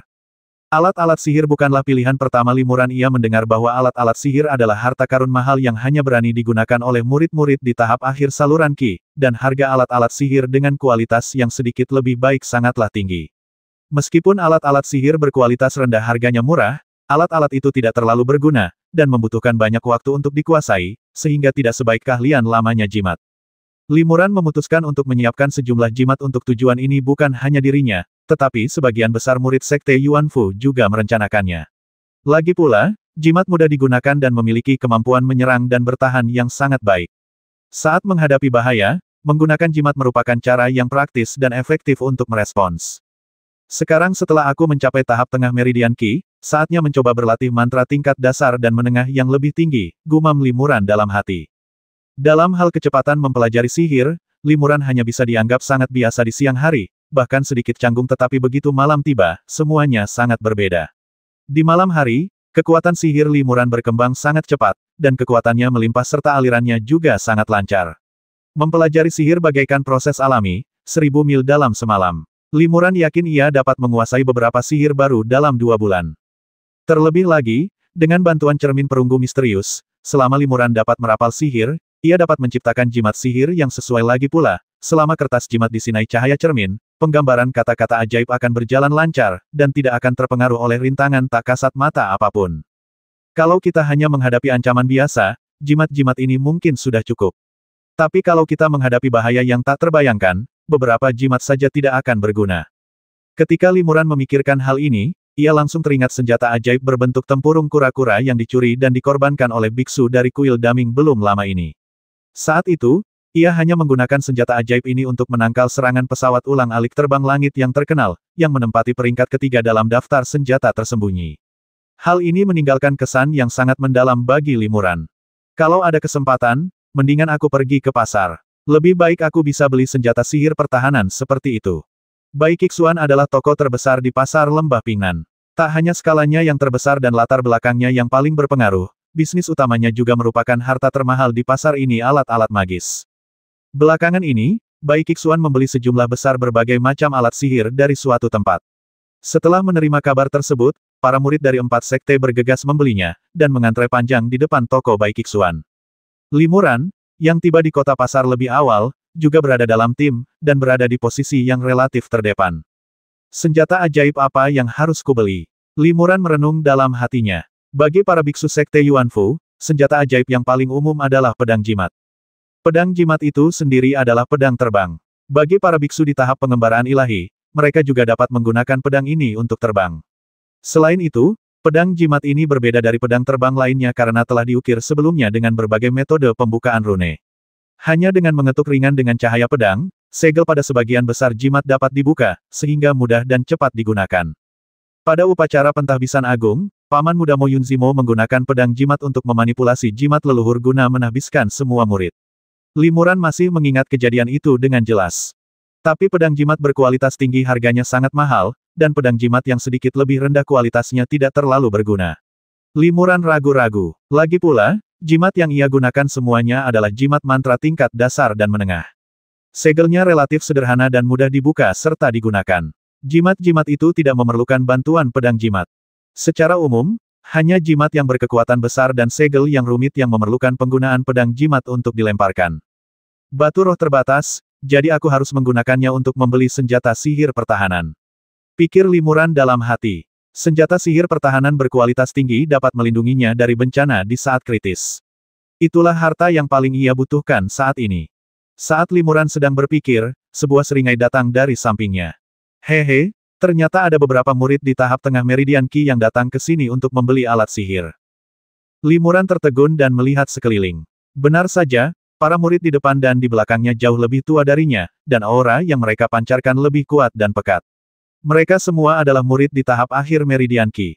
Di antara seluruh kultivator yang menunggu untuk membeli alat sihir, hanya ada 3 atau 4 murid meridian Qi tingkat menengah seperti Limuran, dan sisanya adalah murid meridian Qi tingkat akhir. Murid-murid muda di tahap meridian Qi tingkat awal tidak berani datang dan bergabung dalam kegembiraan dan hanya bisa menonton dari jauh. Limuran tetap diam dan mengabaikan ejekan orang lain. Tak lama kemudian, Bai Qixuan mulai berjualan. Para murid yang mengantre masuk ke toko satu persatu, dan seorang petugas khusus bertugas menerima mereka.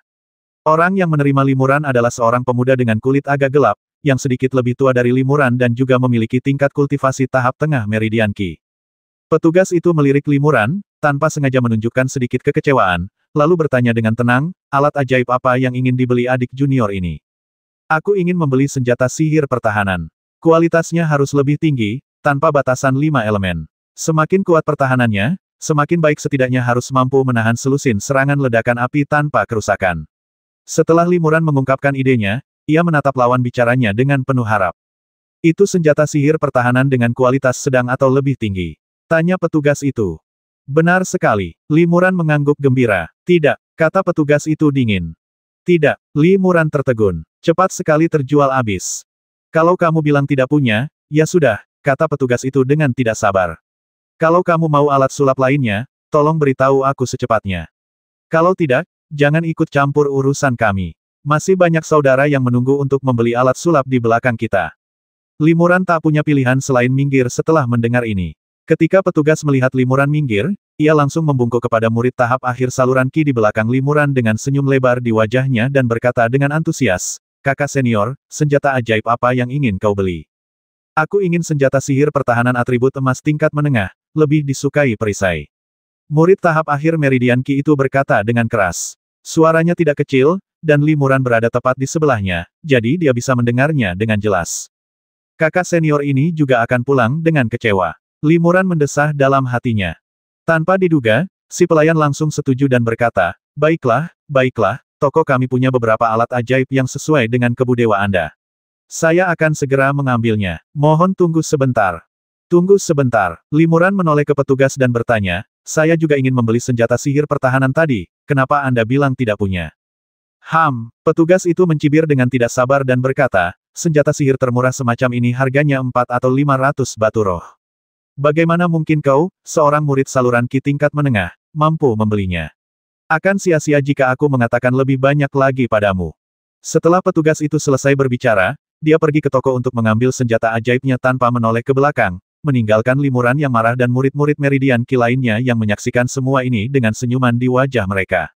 Diremehkan seperti ini, pemuda pemarah manapun pasti ingin mengeluarkan batu roh dari tas penyimpanan dan membantingnya ke wajah petugas yang sombong itu.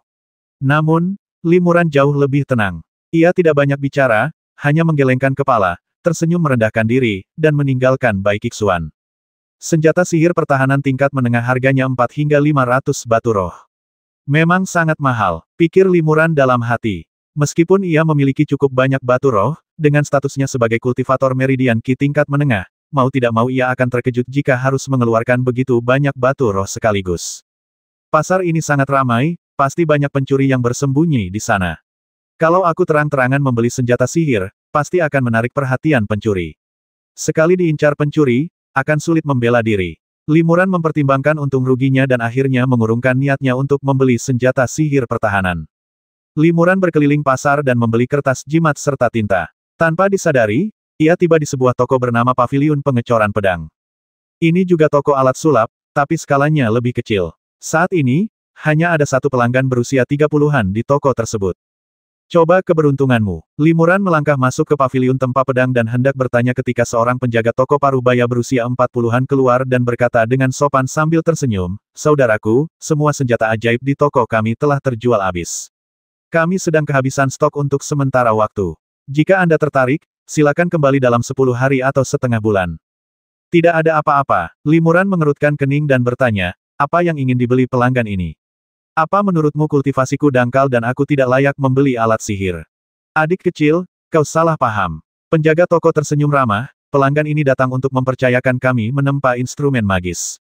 Kami memiliki seorang ahli pemurnian dari Sekte Roh Pedang yang bertanggung jawab.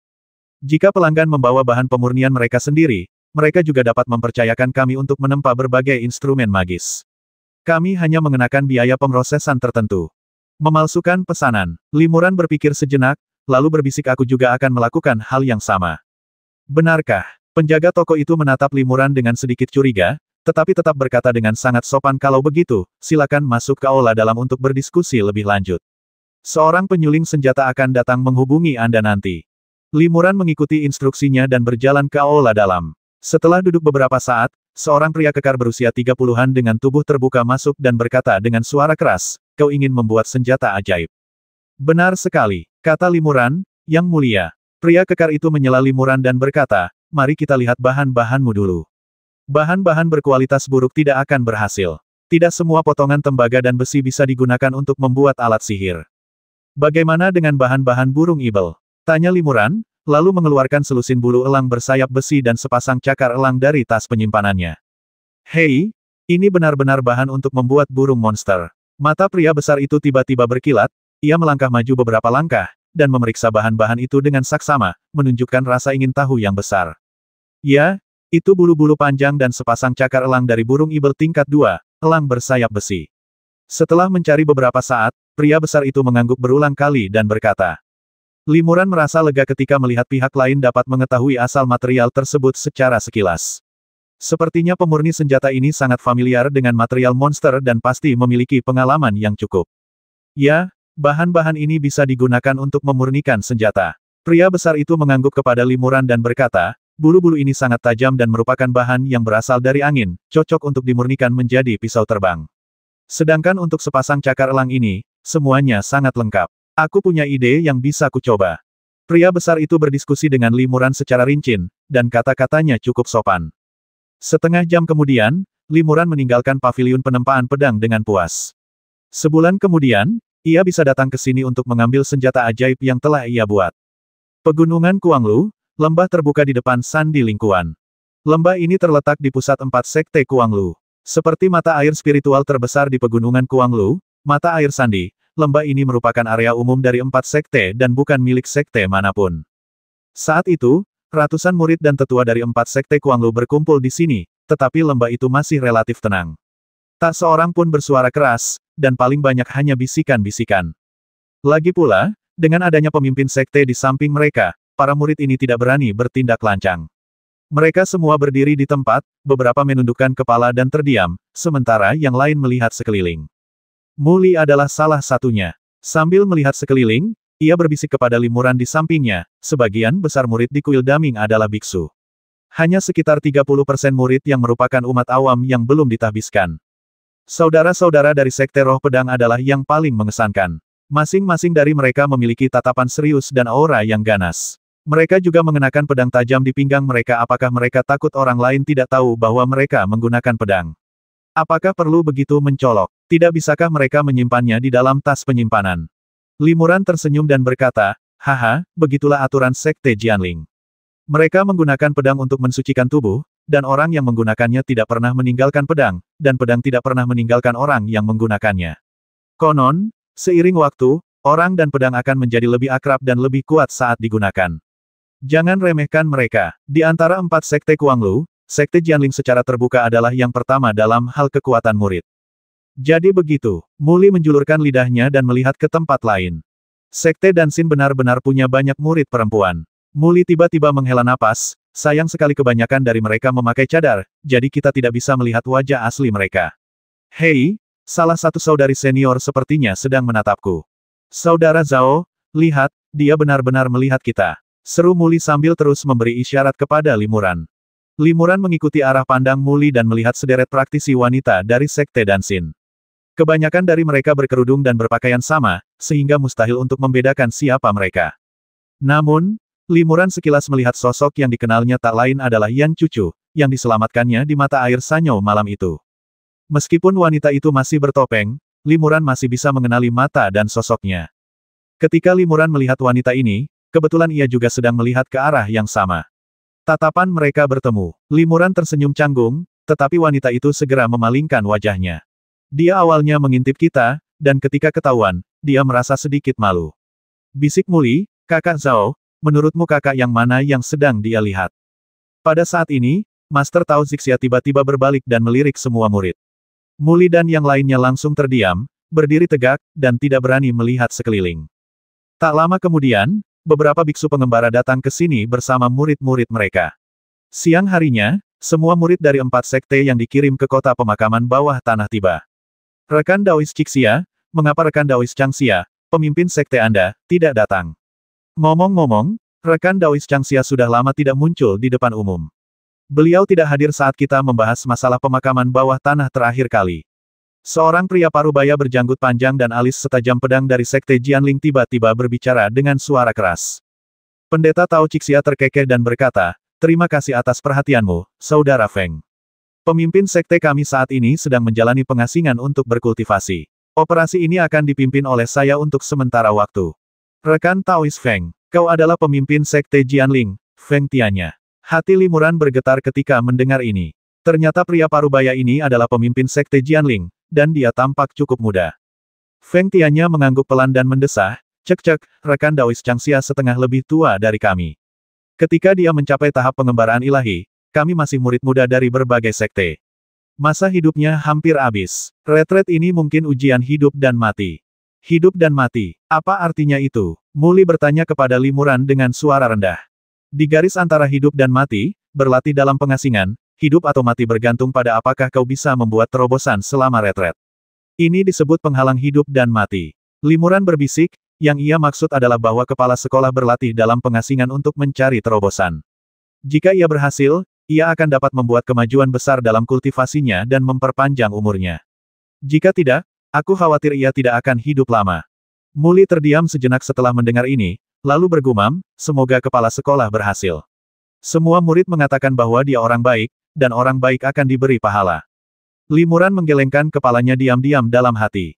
Meskipun ia juga berharap kepala sekolah dapat berkultivasi dengan lancar, tidak ada hubungan yang pasti antara kebaikan dan lamanya umurnya. Hanya mereka yang berkekuatan besar dan kultivasi tinggi yang dapat bertahan hidup di dunia kultivasi abadi dan memiliki umur yang lebih panjang. Setelah beberapa saat, Feng Tianya mengepalkan tinjunya dan membungkuk, lalu berkata dengan lantang, "Waktunya telah tiba, semua yang seharusnya datang telah datang, kita berangkat sekarang." "Aku pergi dulu, ya. Kumohon." Para kultivator pengembara ilahi dari 3 sekte lainnya juga mengepalkan tangan mereka sebagai balasan. Atas perintah, 10 kultivator pengembara ilahi dari sekte roh pedang masing-masing memanggil pedang terbang mereka sendiri dan menyuntikkan kekuatan sihir ke dalamnya, menyebabkan pedang terbang tersebut membesar tertiup angin. Dalam sekejap mata, pedang-pedang itu berubah menjadi pedang raksasa yang panjangnya lebih dari 3 meter dan lebarnya 3 meter. Pedang-pedang besar ini tergantung di udara, tampak sangat kuat, dan para pengikut keempat sekte semuanya tercengang. "Naik pedang," perintah Feng Tianya, lalu para murid sekte roh pedang satu persatu menginjak pedang terbang itu. Di bawah kendali guru dan tetua masing-masing, mereka terbang tinggi ke angkasa dan terbang sangat jauh dalam sekejap. "Para donatur yang terhormat, kami juga pergi." Seorang biksu senior dari kuil Daming melangkah maju dan membungkuk, lalu memimpin semua orang dari kuil Daming untuk pergi. Semua orang di kuil Daming juga terbang dengan instrumen terbang, tetapi instrumen yang digunakan para biksu di tahap pengembaraan ilahi bukanlah pedang terbang seragam, melainkan berbagai jenis instrumen magis. Ada yang berupa tongkat zen besar, ada yang berupa mangkuk bundar, dan ada pula yang berupa lonceng perunggu. Meskipun ada banyak jenis yang berbeda, mereka mampu membawa para murid dan terbang bersama. "Ayo pergi juga," perintah Taois Cixia. Mendengar ini, Taois Cixia mengeluarkan sebuah jimat dari lengan bajunya dan melemparkannya dengan santai. Jimat itu berubah menjadi seekor burung phoenix besar berwarna-warni dengan kilatan cahaya. Meskipun burung phoenix ini juga terbuat dari kertas seperti burung bangau kertas, bentuknya tampak seperti aslinya, dan ukurannya lebih dari 10 kali lipat ukuran burung bangau kertas jimat, dan kualitasnya bahkan lebih berbeda. "Naiklah," kata Taois Cixia kepada murid-muridnya. Muli dan murid-murid lainnya sangat gembira, dan mereka semua menginjak burung phoenix berwarna-warni, menunjukkan kegembiraan mereka. Terutama murid-murid seperti Muli yang belum pernah terbang sebelumnya, bahkan lebih gembira lagi. Setelah beberapa murid menginjakkan kaki di atas burung phoenix berwarna-warni, Taois Cixia melayang dan mendarat di atas kepala burung phoenix berwarna-warni tersebut. Ia tidak mengucapkan mantra apapun, melainkan hanya mengetukkan kakinya pelan, dan burung phoenix berwarna-warni itu pun terbang ke udara. Meskipun kecepatannya sangat tinggi, ia terbang dengan sangat stabil. Melihat burung phoenix berwarna-warni terbang semakin tinggi, dengan angin bersiul di kedua sisinya, para murid merasa gugup sekaligus gembira. Setelah terbang selama setengah batang dupa, Muli yang awalnya sangat bersemangat, menjadi sedikit lesu dan tampak sedikit tidak nyaman. "Ada apa?" tanya Limuran dengan khawatir. "Aku merasa sedikit pusing dan perutku terasa sedikit tidak nyaman," kata Muli jujur. Mungkin ini pertama kalinya dia terbang, jadi dia merasa tidak nyaman. Limuran mengangguk. Ia pernah mendengar beberapa murid akan mengalami ketidaknyamanan seperti ini ketika mereka terbang dengan alat terbang untuk pertama kalinya, dan dalam kasus yang parah, mereka bahkan akan mengalami mual dan muntah. Taois Cixia berbalik dan berkata, "Cepat gunakan energimu untuk mengatur napasmu, dan jangan mengotori burung phoenix terbang gurumu." "Ya," Muli buru-buru setuju. Ia duduk bersila, memejamkan mata, dan berlatih qigong sebentar, lalu mengambil labu dan meneguknya beberapa teguk. Ia langsung merasa segar jauh lebih baik. Melihat ini, Master Cixia mengangkat kepalanya dan tertawa liar, kamu sering minum arak untuk berlatih, sepertinya kamu sudah kecanduan alkohol. Kamu belum belajar keterampilan lain dari gurumu, tapi kamu sudah menguasai ajaran minum yang sebenarnya, haha. Semua murid tertawa terbahak-bahak, dan suasananya cukup santai. Sebagai perbandingan, para murid Sekte Yuanfu di Phoenix terbang lain yang tak jauh dari sana tampak jauh lebih tenang. Mereka duduk dengan patuh di atas Phoenix terbang yang dikorbankan oleh guru dan tetua mereka masing-masing, dan bahkan tidak memiliki banyak kesempatan untuk menikmati pemandangan indah di sekitar mereka. Di langit, pedang terbang dan burung Phoenix terbang berjadewa satu demi satu, dan orang-orang dari 4 sekte Kuanglu datang ke sebuah bukit yang tidak mencolok. Di kaki gunung di sisi barat terdapat sebuah desa kecil yang dihuni manusia, tetapi saat ini tidak ada seorang pun yang terlihat. Sepertinya semua penduduk desa telah pindah. Di sisi timur, ada sebuah rumah batu yang tampaknya dibangun sementara, di mana lebih dari selusin murid berjaga. Feng Tianya, bersama para pengikut Sekte Roh Pedang, berjalan memasuki rumah batu terlebih dahulu. Limuran melihat sekelompok besar lebih dari 100 orang berjalan masuk ke rumah batu kecil itu, tetapi tak satu pun dari mereka keluar. Ia berpikir, sepertinya pintu masuk ke kota makam bawah tanah ada di rumah batu itu.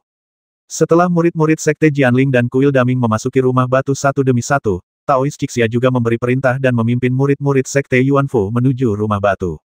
Limuran mengikuti tim ke dalam rumah batu dan memang melihat pintu masuk gua selebar sekitar 3 meter. Bau lembab bercampur bau monster tercium ke hidungnya. Pendeta Tao Zixia mengingatkan beberapa murid di belakangnya awalnya tempat ini adalah sarang monster rubah. Murid pertama Sekte Jianling yang menemukan tempat ini sedang mengejar monster rubah dan secara tidak sengaja menemukan pintu masuk ke kota makam bawah tanah. Pintu masuknya awalnya sangat sempit, tetapi telah diperlebar dalam 2 bulan terakhir. Namun, kalian tetap harus berhati-hati. Saat kalian mencapai kegelapan, keluarkan mutiara malam. Baik, Guru, jawab Limuran dan yang lainnya serempak. Setelah memasuki gua, terdapat tangga menurun yang curam. Awalnya, tempat ini gelap gulita, tetapi karena terdapat batu-batu fluoresensi seukuran kenari yang bertatahkan di dinding batu di kedua sisi setiap beberapa meter, batu-batu tersebut memancarkan fluoresensi samar, membuat tempat ini agak lebih terang, dan Anda hampir tidak dapat melihat lingkungan sekitarnya. Limuran memiliki penglihatan yang baik, dan cahaya redup cukup baginya untuk melihat jalan dengan jelas, tetapi beberapa murid tidak terbiasa. Mereka mengeluarkan mutiara malam seukuran kepalan tangan dan menyuntikkan vitalitas ke dalamnya. Setelah mutiara malam ini disuntik dengan energi vital, mereka akan memancarkan cahaya terang dan menerangi sekelilingnya. Semakin banyak energi vital yang disuntik, semakin luas jangkauan cahayanya dan semakin lama cahayanya akan bertahan. Pemakaman bawah tanah tidak pernah terkena sinar matahari sepanjang tahun dan benar-benar gelap. Mutiara-mutiara yang bersinar di malam hari ini juga dibagikan oleh sekte kepada para murid agar mereka dapat melihat lingkungan sekitar dengan jelas dan mencari harta karun di pemakaman bawah tanah.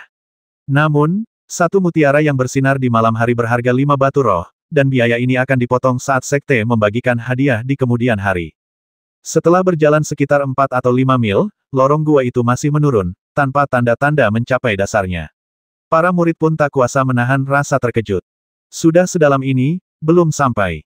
Gumam Muli, kalau kita masuk lebih dalam lagi, kita hampir sampai di alam baka. Pendeta Tao Zixia berbalik dan berkata sambil tersenyum sebenarnya, pemakaman bawah tanah tidak jauh berbeda dengan dunia bawah. Hati-hati, kita akan segera sampai. Semua orang terhibur setelah mendengar ini, dan setelah berjalan beberapa mil lagi, mereka mendapati bahwa meskipun lorong itu belum mencapai ujungnya, lorong itu akhirnya tidak lagi miring ke bawah, tetapi relatif datar. Tidak hanya datar, tetapi juga jauh lebih lebar. Namun, Limuran menemukan bahwa dinding batu di kedua sisi lorong tertutup lumut, dan jelas bahwa ini bukanlah lorong yang baru dibuka. Saat mereka sedang berjalan, tiba-tiba angin dingin bertiup ke arah mereka, dan semua murid tidak dapat menahan diri untuk tidak menggigil. Angin jahat macam apa ini, begitu dingin dan suram. Muli terkejut dan bahkan mengeluarkan selapis teknik sirah batu. Kakak senior Zhao, ada apa denganmu? Muli melihat tatapan yang agak tidak wajar di mata Limuran dan bertanya dengan khawatir. Bukan apa-apa, hanya saja angin dinginnya membuatku sedikit tidak nyaman. Kata Limuran sambil tersenyum tipis, tetapi dalam hatinya, dia sangat terkejut. Apa yang terjadi? Kenapa kekuatan sihir di tubuhku tiba-tiba berubah? Limuran diam-diam terkejut. Tepat ketika dia melangkah ke tempat ini, dia tiba-tiba merasakan kekuatan sihir di meridiannya mengalir lancar ke seluruh tubuhnya seperti mata air. Limuran tidak asing dengan perasaan ini. Dulu, perasaan ini hanya muncul di malam hari. Sekarang sudah lewat tengah hari dan masih siang. Kenapa muncul lagi? Limuran terkejut dan memejamkan matanya sedikit, merasakan cahaya suci dari lubang leluhur. Benar saja, dalam cahaya ilahi leluhurnya, bintang-bintang dan bulan bersaing untuk mendapatkan cahaya yang cemerlang, dan cahayanya bersinar terang, yang persis merupakan pemandangan malam hari. Limuran masih ragu saat mereka berjalan beberapa puluh kaki lebih jauh. Pada saat ini, Taois Sixia tiba-tiba berhenti, berbalik, dan berkata, "Kita sampai. Apakah ini pemakaman bawah tanah? Gelap gulita dan aku tidak bisa melihat apa-apa." Gumam Muli, dan beberapa murid lainnya pun berpikir serupa. "Gurumu akan membuka matamu." Pendeta Tao Zixia tersenyum tipis, lalu menggunakan teknik qigongnya, menggenggam ibu jari dan jari tengah tangan kanannya, lalu menjentikkan jari-jarinya. Dengan suara mendesing, sebuah bola cahaya putih melesat dari ujung jari Tao Zixia, terbang ke atas, meninggalkan lengkungan cahaya di belakangnya. Setelah cahaya putih itu terbang hingga ketinggian beberapa puluh kaki, tiba-tiba meledak dengan keras, berubah menjadi cahaya menyilaukan yang langsung menerangi sekeliling. Di bawah cahaya ini, pemandangan dalam radius tertentu terlihat. Sebuah lembah yang dipenuhi bebatuan besar, dan langitnya lebih dari 100 kaki tingginya, berupa lapisan tanah dan dinding batu yang ketebalannya tak diketahui. Beberapa puncak lurus menjulang tinggi dan membatasi langit, bagaikan pilar-pilar raksasa yang menopang ruang ini. Taois Sixia berkata tidak seorang pun tahu seberapa luas tempat ini, tetapi hanya area puluhan mil di dekat pintu masuk yang telah dieksplorasi dengan cermat, dan banyak harta karun telah ditemukan. Harta karun di tempat lain menunggu Anda untuk mencari dengan cermat. Pada saat cahaya itu bersinar, para murid melihat ke sekeliling, tetapi cahaya itu hanya bertahan selama belasan tarikan napas sebelum berangsur-angsur meredup. Begitu kau keluar dari lembah ini, tempat ini akan terasa lebih luas. "Ikuti saja aku," kata Tao Zixia, sambil mengeluarkan mutiara malam seukuran kepalan tangan dan melemparkannya ke udara, menyuntikkan kekuatan magis ke dalamnya. Mutiara malam tiba-tiba memancarkan cahaya terang dan melayang beberapa kaki di atas Taois Zixia, menerangi area dalam jarak 100 kaki. Karena tidak nyaman untuk terbang ke sini, Taois Zixia pun melangkah maju dengan cepat, diikuti oleh Limuran dan murid-murid lainnya. Mutiara malam pun melayang di udara dan bergerak mengikuti langkah Taois Zixia. Ini pasti seni mengembara keluar dari tubuh. Tak hanya bisa mengendalikan benda dari jarak jauh, ia bahkan bisa mentransfer kekuatan sihir untuk memanipulasinya. Limuran tak kuasa menahan diri untuk menatap mutiara malam itu beberapa kali lagi. Tak lama setelah para guru dan murid ini pergi, para murid sekte Dansin juga tiba satu demi satu. Mereka dibagi menjadi beberapa tim dan menjelajahi jauh ke dalam kota makam bawah tanah. Limuran berjalan di tengah-tengah tim, memeriksa lingkungan sekitar sambil terus berusaha memobilisasi energi vital dalam tubuhnya. Energi vital mengalir sangat lancar, dan dia dapat merapal mantra dalam sekejap mata, persis seperti situasi di malam hari. Sepertinya kota makam bawah tanah ini tidak terkena sinar matahari, dan lingkungannya mirip dengan malam hari. Jadi, kekuatan sihir, cahaya suci, dan kondisi lainnya sama seperti malam hari, gumam Limuran dalam hati. Setelah berjalan di pemakaman bawah tanah beberapa saat, Limuran tidak merasakan ada yang salah dan akhirnya merasa lega. "Kabar baik. Dengan begini, aku akan semakin kuat di pemakaman bawah tanah," pikir Limuran gembira. "Aku hanya tidak tahu apakah teknik bersembunyi malam dan teknik gerhana bisa digunakan di sini. Tidak praktis kalau ada begitu banyak orang di sini. Aku akan mencari kesempatan untuk mencobanya." Taois Zixia dan murid-muridnya berjalan cepat keluar dari lembah. Di depan mereka terbentang dataran yang sangat luas. Gelap gulita di kejauhan dan tak terlihat ujungnya. Pendeta Tao Zixia berhenti sejenak dan melihat sekeliling. Tiba-tiba raut wajahnya berubah dan pandangannya terfokus pada sekelompok batu aneh di kejauhan. Pada saat itu, tiba-tiba terdengar suara seorang pemuda dari balik batu besar. "Paman Guru, Paman Guru." Kemudian, seorang murid tingkat menengah Qi yang mengenakan jubah sekte Yuan Fu berlari ke depan kerumunan dan membungkuk kepada Taois Zixia. "Saya adalah murid kuil Cixia, dan saya memberi hormat kepada Paman Master Zixia." Ketika Limuran melihat orang ini, ia tak kuasa menahan diri untuk sedikit tertegun. Ia kebetulan mengenali pemuda ini. Ia adalah kakak senior Mo yang mengambil alih perpustakaan darinya. "Kakak senior Cixia sudah pergi, mengapa kau masih di sini?" tanya Taois Zixia sambil mengerutkan kening. "Aku tersesat tanpa sengaja dan bersembunyi di balik batu. Aku baru berani keluar setelah melihat pamanku. Aku bersedia mengikuti pamanku dalam perburuan harta karun. Kumohon, terimalah aku." Pemuda bermarga Mo itu jatuh ke tanah dan bersujud berulang kali kepada Tao Zixia. Taois Zixia tidak menjawab, tetapi melirik ke arah King Fengzi. King Fengzi berkata murid ini mengenali saudara muda Mo, dia memang murid kuil Cixia. Taois Zixia mengangguk dan berkata, "Karena kalian semua dari sekte kami, kalian bukan orang luar. Ikuti saja aku. Namun, Paman Guru telah mengatakan bahwa kalian harus memberikan setengah dari harta yang kalian temukan kepada Paman Guru. Tentu saja, Paman Guru juga akan memberikan bagian kalian seperti biasa. Ya, terima kasih, Paman Master. Terima kasih, Saudara King Feng. Pemuda bermarga Mo itu sangat gembira dan dengan senang hati berjalan masuk ke dalam tim. Ketika ia melewati Limuran, ia tersenyum ramah kepadanya. Saudara Zhao, kita bertemu lagi. Salam, kakak senior Mo. Limuran menjawab dengan tenang di permukaan, tetapi dia mencibir dalam hatinya apa yang akan datang tidak dapat dihindari. Taois Sixia memanggil jimat Phoenix terbang dan berkata, ayo pergi. Tempat ini terlalu dekat dengan pintu masuk. Semua harta karun telah disapu bersih. Aku akan membawamu langsung ke kedalaman. Semua murid mengikuti perintah itu serempak, termasuk pemuda bermarga Mo. Mereka semua menaiki burung Phoenix terbang dan, di bawah kendali Tao Zixia, terbang menuju kedalaman kota makam bawah tanah yang gelap gulita. Taois Zixia sengaja mengendalikan burung Phoenix terbang agar terbang perlahan mendekati tanah, sekaligus menggunakan mutiara malam untuk menerangi sekelilingnya. Ia menginjak kepala burung Phoenix terbang dan dengan cermat mengamati lingkungan di sepanjang jalan. Tiba-tiba, Taois Zixia mengetukkan kakinya pelan, dan Fei Feng langsung berhenti di tempatnya. Pendeta Tao Zixia melayang turun dari burung Phoenix terbang dan berkata kepada semua murid, kemarilah dan lihatlah. Mendengar ini, semua murid berkumpul di sekitar sang guru, dan melihat bahwa di tempat sang guru menunjuk jarinya terdapat sehelai rumput kecil setinggi sekitar 30 cm dan berwarna hitam pekat. Di bawah cahaya mutiara malam, dedaunan rumput tersebut berpendar dengan fluoresensi redup. Pendeta Tao Zixia menunjuk rumput itu dan berkata, ini rumput malam gelap, ramuan spiritual yang dapat digunakan dalam ramuan dan sangat berharga. Rumput ini menyukai tempat teduh dan jarang terlihat di tempat lain, tetapi ditemukan dalam jumlah besar di kota pemakaman bawah tanah ini. Ini adalah salah satu tujuan utama perjalananmu. Rumput ini hanya menumbuhkan daun baru setiap 100 tahun. Semakin banyak daunnya, semakin tua usianya dan semakin tinggi nilainya. Rumput malam gelap ini saat ini memiliki 3 daun, dan berusia 300 tahun. Kamu tidak akan menemukan ramuan spiritual seperti ini di pegunungan Kuanglu. Taois Zixia dengan sabar mengajar murid-muridnya sambil hati-hati mencabut rumput beserta akarnya, menaruhnya dalam kotak kayu, lalu memasukkannya ke dalam kantong penyimpanan. Ayo terus maju. Taois Zixia memimpin murid-muridnya untuk terbang lebih dalam. Sepanjang perjalanan, ia menemukan beberapa harta karun dan menjelaskannya kepada murid-muridnya satu persatu. Selain rumput malam yang gelap, terdapat juga berbagai macam herba spiritual dan mineral khusus. Semuanya merupakan produk istimewa dari lingkungan gelap ini. Semuanya memiliki kegunaan yang luar biasa dan sangat langka di tempat lain.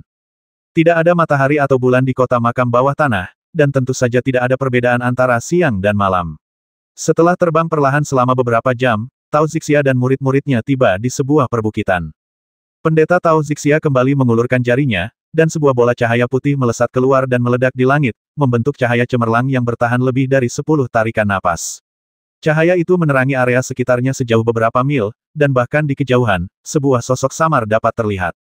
Pendeta Tao Zixia melihat sekeliling dengan bantuan cahaya, mengangguk puas, dan berkata, sejak kami tiba di sini, kami telah menemukan beberapa harta karun berturut-turut, yang cukup untuk membuktikan bahwa belum ada kultivator lain yang mengunjungi bukit ini. Kalian harus bubar sekarang dan cari harta karun di bukit-bukit ini. Guru kalian akan berada di dekat sini. Jika kalian menghadapi bahaya atau menemukan harta karun yang tidak diketahui, kalian bisa menghubungi guru kalian melalui ini. Kata Tao Zixia, lalu memberikan setiap murid sebuah token giok persegi berukuran sekitar 1 inci. Limuran mengambil token giok itu dan menemukan beberapa rune misterius kecil terukir di atasnya, yang langsung membuatnya gembira. Itu jimat giok. Jimat yang terbuat dari kertas jimat giok dengan ukiran rune di atasnya. Yah, itu metode umum untuk kultivator tingkat tinggi seperti master. Meskipun jimat giok juga merupakan jenis jimat, giok spiritual biasanya bertekstur keras, dan rune hanya dapat diukir dengan alat sihir khusus. Oleh karena itu, mengukir rune lebih sulit daripada menggambar rune di atas kertas jimat dengan pena jimat. Oleh karena itu, murid di tahap Qi dan Mei jarang dapat membuat jimat giok. Setelah mengamati lebih dekat, Limuran secara garis besar memahami asal-usul rune ini. Seperti yang diharapkan, Taois Zixia berkata, ini adalah jimat transmisi suara. Jimat ini dapat mengirimkan suara dan informasi lainnya dalam jarak tertentu. Penggunaannya juga sangat mudah. Anda hanya perlu menyuntikkan mana untuk membuka segelnya. Jika energi jimat transmisi suara Anda kurang, Anda juga dapat menggunakan jimat energi untuk mengisinya kembali. Tidak banyak perbedaan antara penggunaan jimat ini dan jimat lainnya. Dengan jimat transmisi suara ini, kau bisa meminta bantuan gurumu kapan saja. Jika gurumu punya instruksi, aku juga bisa menghubungimu melalui jimat ini, jadi jangan khawatir. Ujar Tao Zixia sambil tersenyum. Terima kasih, Guru. Para murid menerima catatan transmisi suara dan mengungkapkan rasa terima kasih mereka dengan cara yang positif. Pendeta Tao Zixia melirik pemuda bermarga Mo itu, lalu memberinya jimat transmisi suara, dan berkata, ambil juga satu. Meskipun kau bukan murid kuil Zixia, kau juga anggota sekte kami. Jika kau dalam bahaya, aku, pamanmu, juga akan membantumu. Terima kasih, Paman Master. Pemuda bermarga Mo itu menerima catatan transmisi suara itu dengan gembira. Ia membungkuk berulang kali dengan ekspresi penuh terima kasih. Baiklah, kalian harus berpencar dan mencari harta karun sekarang. Seru Taois Zixia dengan keras, lalu berhenti sejenak, menahan senyum, dan berkata dengan serius, Guru mengingatkan kalian bahwa harta karun yang ditemukan di kota pemakaman bawah tanah ini memiliki aura gelap yang istimewa. Sekalipun kalian menyimpannya di dalam tas penyimpanan, sekte ini memiliki kemampuan untuk merasakannya secara langsung, jadi kalian jangan menyembunyikan harta karun itu, agar tidak dihukum berat oleh sekte. Ya, semua murid menjawab serempak, kebanyakan dengan ekspresi gembira dan penuh harap. Sepanjang perjalanan, mereka menyaksikan guru Tao mereka, Zixia, mengumpulkan beberapa harta karun. Jika mereka bisa menemukannya sendiri, meskipun hadiahnya hanya 10%, itu tetap merupakan batu roh yang cukup besar, yang memungkinkan mereka membeli ramuan, alat sihir, atau bangau kertas jimat yang mereka idam-idamkan. Saudara Zhao, hati-hati. Adik mudamu, hati-hati. Para murid menyebar ke berbagai tempat di pegunungan dan berkata, jaga satu sama lain. Pemuda bermarga Mo itu pun membungkuk sopan dan berpamitan kepada semua orang. Ketika berjalan ke sisi Limuran, ia menepuk bahu Limuran dengan ramah dan berkata, adik Zhao, semoga sukses dan jaga dirimu. Hati Limuran bergetar, tetapi ia tetap tenang di permukaan. Ia hanya tersenyum tipis dan berkata, hati-hati, kakak senior Mo. Pendeta Tao Zixia juga melihat pemandangan ini. Ia sedikit mengernyit dan bertanya pada Limuran dengan sedikit rasa ingin tahu kenapa, kalian berdua saling kenal. Dulu saya pernah mengurus perpustakaan untuk sementara, dan kemudian saudara senior Mo yang menggantikan saya, jawab Limuran. Begitulah adanya. Pendeta Tao Zixia mengangguk dan berkata, silakan, hati-hati. Limuran, pemuda bermarga Mo, dan murid-muridnya termasuk King Fengzi segera berpencar di antara pegunungan dan tenggelam jauh ke dalam kota makam bawah tanah yang gelap gulita. Dalam hal berburu harta karun, tentu saja lebih efisien untuk bertindak sendiri. Tidak ada yang ingin bepergian bersama, sehingga harta karun yang mereka temukan akan dibagikan kepada orang lain. Setiap orang memiliki jalannya sendiri dan bergantung pada peluang serta keberuntungan mereka sendiri. Limuran mengisi mutiara malam itu dengan vitalitas dan menggantungkannya di depannya. Mutiara itu dapat menerangi area 100 kaki di depannya. Tempat yang lebih jauh gelap gulita dan sulit dilihat dengan jelas. Limuran berjalan keluar sebentar dan melihat tidak ada orang di sekitarnya. Ia tiba-tiba menyimpan mutiara malam dan mengerahkan lapisan kekuatan sihir untuk menutupi seluruh tubuhnya. Tiba-tiba, ia menghilang ke dalam kegelapan. Saat ini, meskipun ada cahaya, sosok Limuran sulit terlihat. Ia sudah menggunakan teknik tembus pandang malam dan bergerak perlahan. Seperti yang diharapkan, kau bisa melakukan teknik bersembunyi di malam hari. Limuran sangat gembira. Ia berhasil menghancurkan teknik persembunyian malam, mengeluarkan mutiara malam, dan mencoba teknik gerhana bulan. Ketika ia membakar sedikit kekuatan sihirnya dan mengubahnya menjadi arus panas yang mengalir melalui tubuhnya, ia tiba-tiba bergerak jauh lebih cepat, seperti bayangan hitam yang bergerak menembus pegunungan. Lingkungan di sini memang sama seperti di malam hari. Cahaya sucinya tidak hanya berubah aneh, dan mananya mengalir lancar, tetapi bahkan dua mantra yang hanya bisa digunakan di malam hari pun bisa digunakan, dan efeknya tampaknya sangat bagus. Limuran menyimpan keahliannya dan bergumam pada dirinya sendiri dengan gembira. Ia tiba-tiba melepas jubah Taonya, memandangi debu di atasnya, lalu mendengus dingin karena kau terus-menerus berniat jahat, aku akan menggunakan tipu dayamu untuk melawanmu. Mari kita lihat apakah tipu dayamu lebih baik atau metode yang tercatat dalam kitab suci curian yang lebih baik. Aku tidak menyangka kalau membaca kitab pencurian ternyata berguna. Limuran mengingat isi kitab pencurian, dan puluhan metode tiba-tiba terlintas di benaknya. Di antaranya, ada 7 atau 8 metode yang cocok untuk situasi saat ini dan bisa diterapkan dengan cepat. Salah satu saja sudah cukup untuk membasmi lawan. Setelah para pengikutnya mencari harta karun secara terpisah selama beberapa jam, mereka melihat sosok hitam berlari cepat di pegunungan. Berbeda dengan murid-murid lain yang mengisi mutiara malam mereka dengan energi vital untuk menerangi sejauh mungkin, mutiara malam orang ini hanya memancarkan cahaya lemah, nyaris tak menerangi beberapa kaki di depannya. Setelah bayangan hitam itu berlari agak jauh, ia akan mengeluarkan piring giok putih bundar dengan jarum perak tipis di atasnya. Jarum perak itu akan berputar di atas piring giok tersebut sebentar dan akhirnya menunjuk ke suatu tempat. Bayangan hitam itu terus berlari ke arah yang ditunjukkan oleh jarum perak.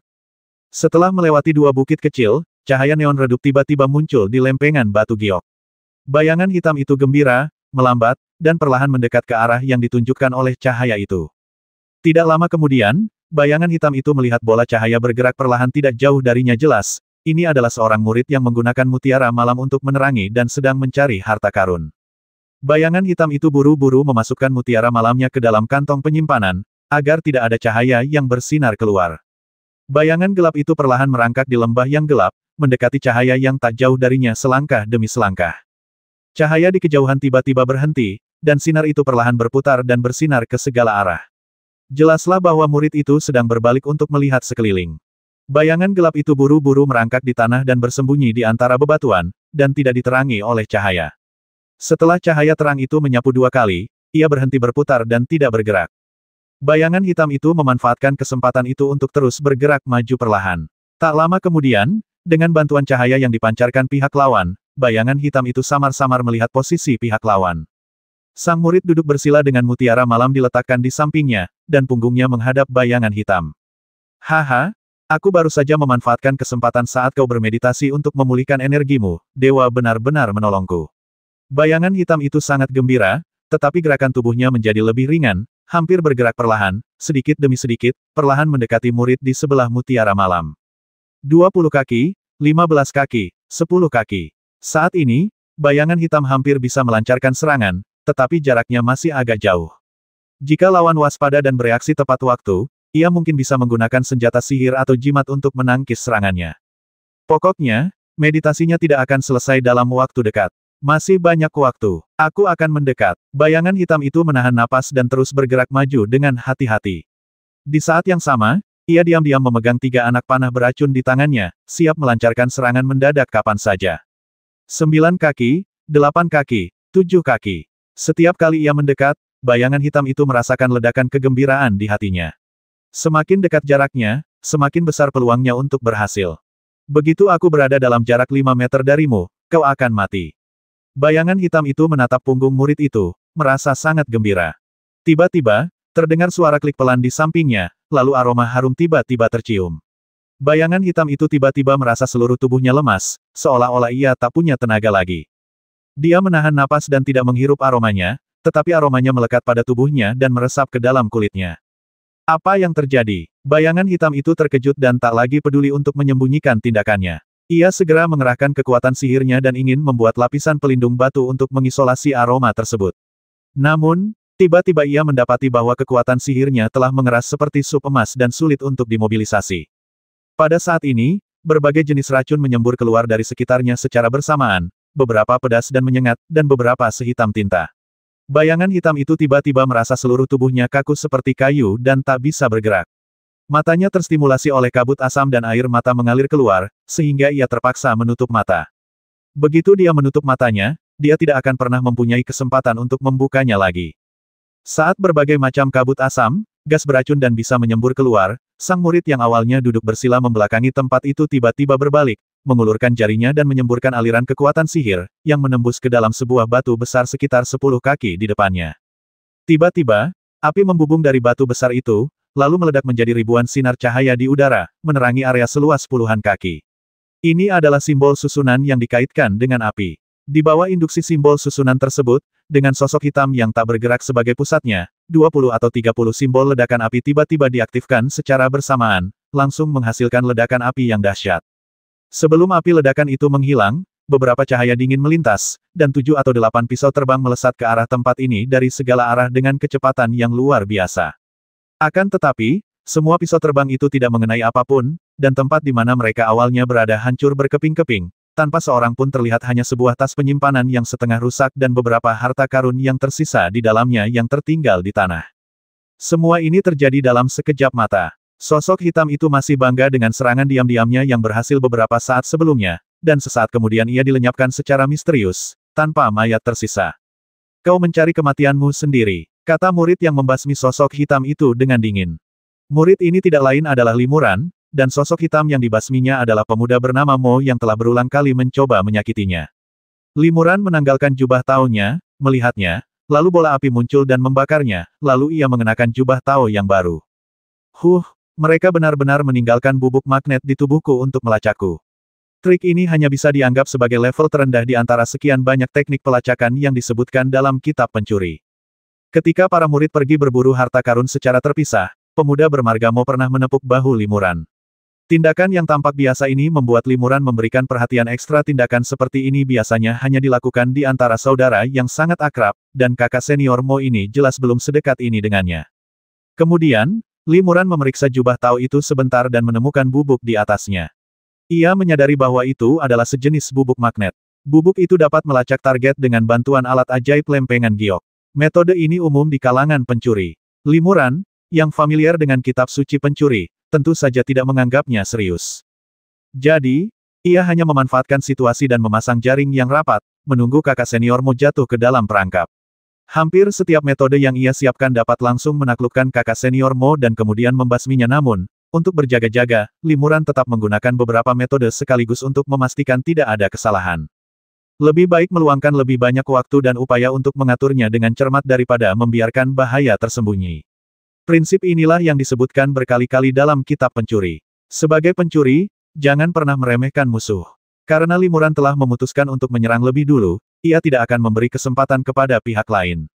Mengenai apakah akan menundukkan kakak senior Mo untuk sementara dan membiarkannya hidup untuk menyiksanya atas alasan penyerangannya, Limuran telah memikirkannya, tetapi ia merasa bahwa pendekatan ini masih memiliki beberapa bahaya tersembunyi. Jika kakak senior Mo memiliki cara khusus untuk menyelesaikannya, itu akan sangat merepotkan. Membasminya secara langsung adalah pilihan yang paling aman.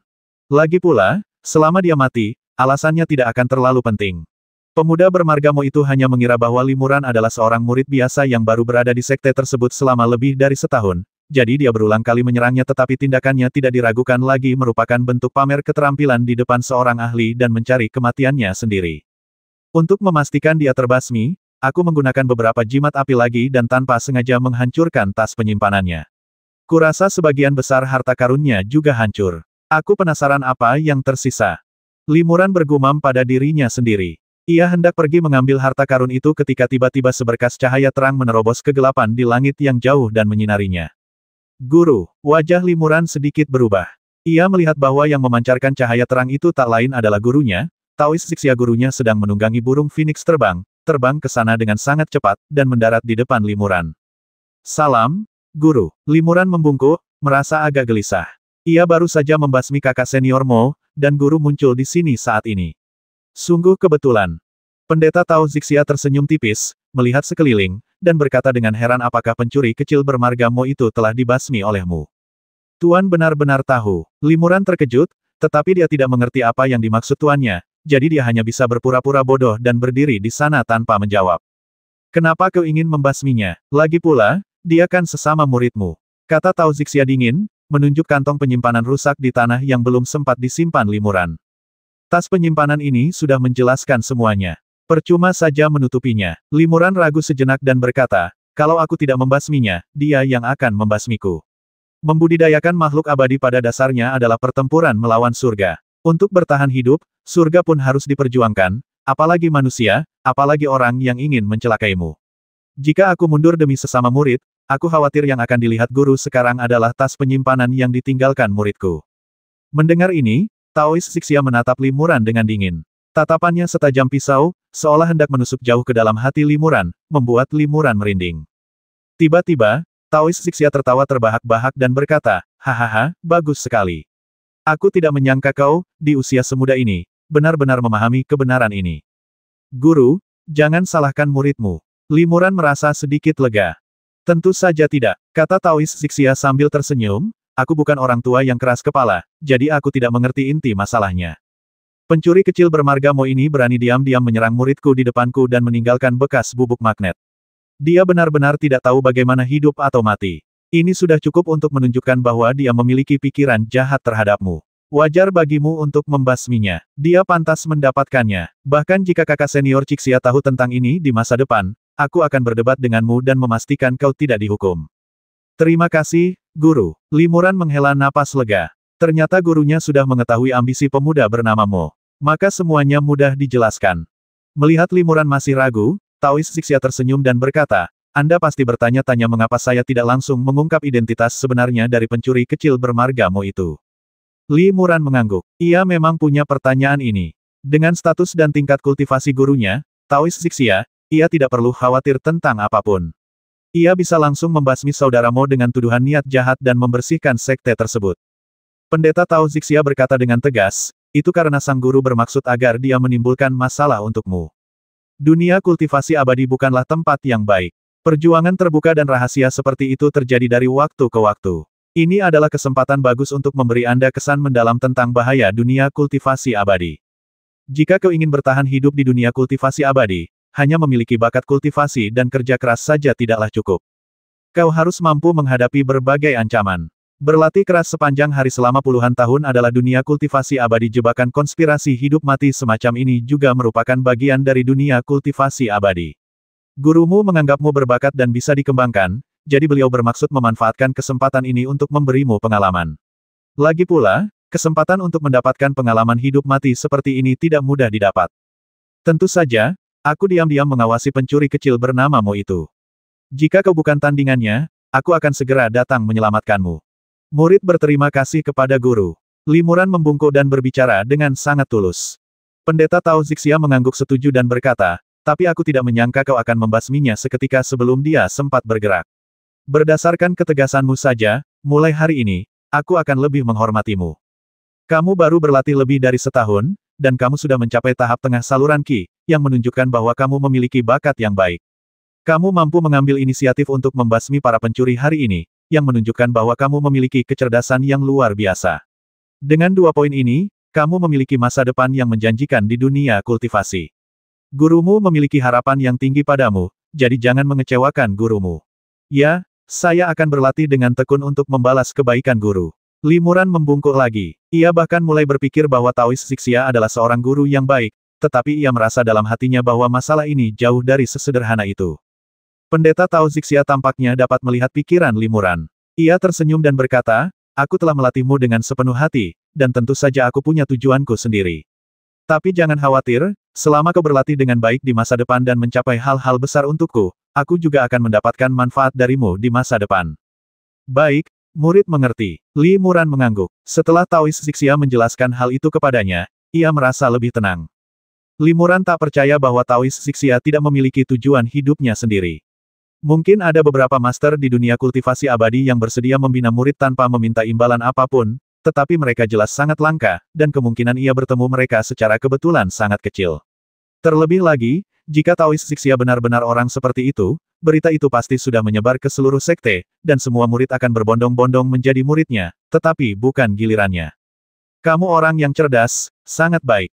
Kata Taois Zixia, selalu menyenangkan berbicara dengan orang cerdas. Anggap saja kejadian dengan pencuri kecil bermarga Mo itu tidak pernah terjadi. Kuharap kamu ingat apa yang kukatakan hari ini. Pendeta Tao Zixia berkata demikian, lalu melangkah ringan ke arah burung Phoenix terbang, berbalik dan pergi, lalu menghilang dalam sekejap ke dalam kegelapan. Pendeta Tao Zixia bahkan tidak melirik tas penyimpanan rusak yang ditinggalkan pemuda bermarga Mo ini tidak mengejutkan. Bagaimana mungkin pendeta Tao Zixia, yang berada di tahap tengah Senyu, menyukai kekayaan seorang murid di tahap tengah Meridian Qi? Lagi pula, relik-relik ini seharusnya diambil alih oleh Limuran, dan dia tidak ingin bersaing dengan murid-muridnya. Menyaksikan gurunya Taois Zixia menghilang dalam kegelapan, Limuran menghela napas perlahan. Setelah berdiri di sana cukup lama, Limuran mengalihkan pandangannya dan kembali ke sekelilingnya. Kita bersihkan tempat ini dulu. Limuran mengumpulkan sisa racun, gas beracun, dan mekanisme pemicu di sekitar susunan jimat satu persatu. Semua ini adalah cara yang ia persiapkan berdasarkan catatan dalam kitab pencurian. Ia tidak menyangka benda-benda itu akan berguna secepat ini. Setelah itu, Limuran memeriksa tas penyimpanan yang rusak dan beberapa harta yang jatuh ke tanah. Hampir semua ramuan, jimat, kertas jimat, kitab suci, dan sebagian besar batu roh hancur. Hanya selusin batu roh tingkat rendah dan sebuah pedang jimat tingkat rendah yang tersisa. Limuran bahkan tidak meremehkan kualitas pedang jimat ini. Pedang itu mungkin berguna di siang hari ketika kekuatan sihirnya stagnan, tetapi di malam hari, kekuatan sihirnya mengalir dengan lancar dan ia terampil dalam memurnikan jimat. Pedang jimat ini sama sekali tidak berpengaruh padanya. Masih ada setengah liontin giok. Limuran menemukan harta karun lain. Saat pertama kali melihat liontin giok setengah lingkaran itu, ia merasa familiar. Setelah memikirkannya sejenak, ia langsung teringat. Dia buru-buru mengeluarkan setengah liontin giok dari tas penyimpanannya, yang juga berbentuk setengah lingkaran. Limuran menyatukan kedua liontin giok itu, saling mengunci celahnya, dan benar-benar membentuk liontin giok bundar yang utuh. Ternyata ini jimat giok. Setelah mengamatinya sejenak, Limuran segera mengenali asal liontin giok itu. Jimat giok tertulis juga merupakan jenis jimat giok, dan merupakan jimat giok paling sederhana, bahkan lebih sederhana daripada jimat transmisi suara. Jimat giok hanya memiliki segel dokumen. Jimat giok dapat digunakan setelah segel dilepas, sehingga relatif mudah digunakan. Fungsinya hanya untuk menyimpan informasi grafis dan teks, mirip seperti jimat Yuanqi yang menyimpan Yuanqi. Jimat giok menulis memiliki nama populer yang lebih umum, yaitu slip giok, yang biasanya merupakan harta karun yang digunakan oleh para kultivator tingkat tinggi untuk mencatat buku-buku seni bela diri. Penggunaannya juga sangat mudah. Anda hanya perlu membuka segel untuk melihat informasi grafis yang tersimpan di dalamnya. Penyalinannya pun lebih mudah. Anda hanya perlu menggabungkan slip giok kosong, merapal mantra untuk membuka segel kedua slip giok, lalu menyuntikkan kekuatan sihir. Slip giok kosong tersebut dapat menyalin informasi yang ada di slip giok lainnya dengan sendirinya, dan dapat diselesaikan dalam sekejap. Giok yang digunakan untuk membuat slip giok sangat berharga, sehingga slip giok kosong hanya berharga 10 batu roh tingkat rendah. Ini bukan masalah besar bagi kultivator tingkat tinggi, tetapi kultivator tingkat rendah jarang menggunakan slip giok 10 batu roh bukanlah jumlah yang sedikit bagi mereka. Kematian kakak senior Xiao memang ada hubungannya dengan pria Mo itu. Limuran bergumam dalam hatinya. Dua bagian dari slip giok ini, yang satu berasal dari pemuda bernama Mo, yang lainnya berasal dari harta karun yang ditinggalkan oleh cendekiawan Xiao. Limuran menghubungkan detail surat basmi diri yang dirancang dengan cermat oleh Xiao Susheng untuk Limuran, fakta bahwa Xiao Susheng dan kakak senior Mo meninggalkan sekte bersama-sama tetapi hanya kakak senior Mo yang kembali dengan luka-luka, dan seluruh proses kakak senior Mo mengambil alih perpustakaan dengan luka-luka, serta tindakan berulang kakak muda Mo yang dimaksudkan untuk menyakitinya. Setelah memikirkannya dengan saksama, ia secara garis besar memahami apa yang telah terjadi. Saudara Xiao, kalau tidak salah, aku tak sengaja membalaskan dendammu hari ini. Limuran membungkuk dan memberi penghormatan kepada Xiao Susheng dari kejauhan. Limuran yakin Xiao Susheng dan kakak senior Mo lah yang bertengkar, dan salah satu dari mereka tewas dan yang lainnya luka-luka. Kakak senior Mo tidak menemukan harta karun yang diinginkannya di relik Xiao Susheng, jadi ia mendesak untuk mengambil alih perpustakaan, berharap menemukan petunjuk harta karun di perpustakaan tersebut.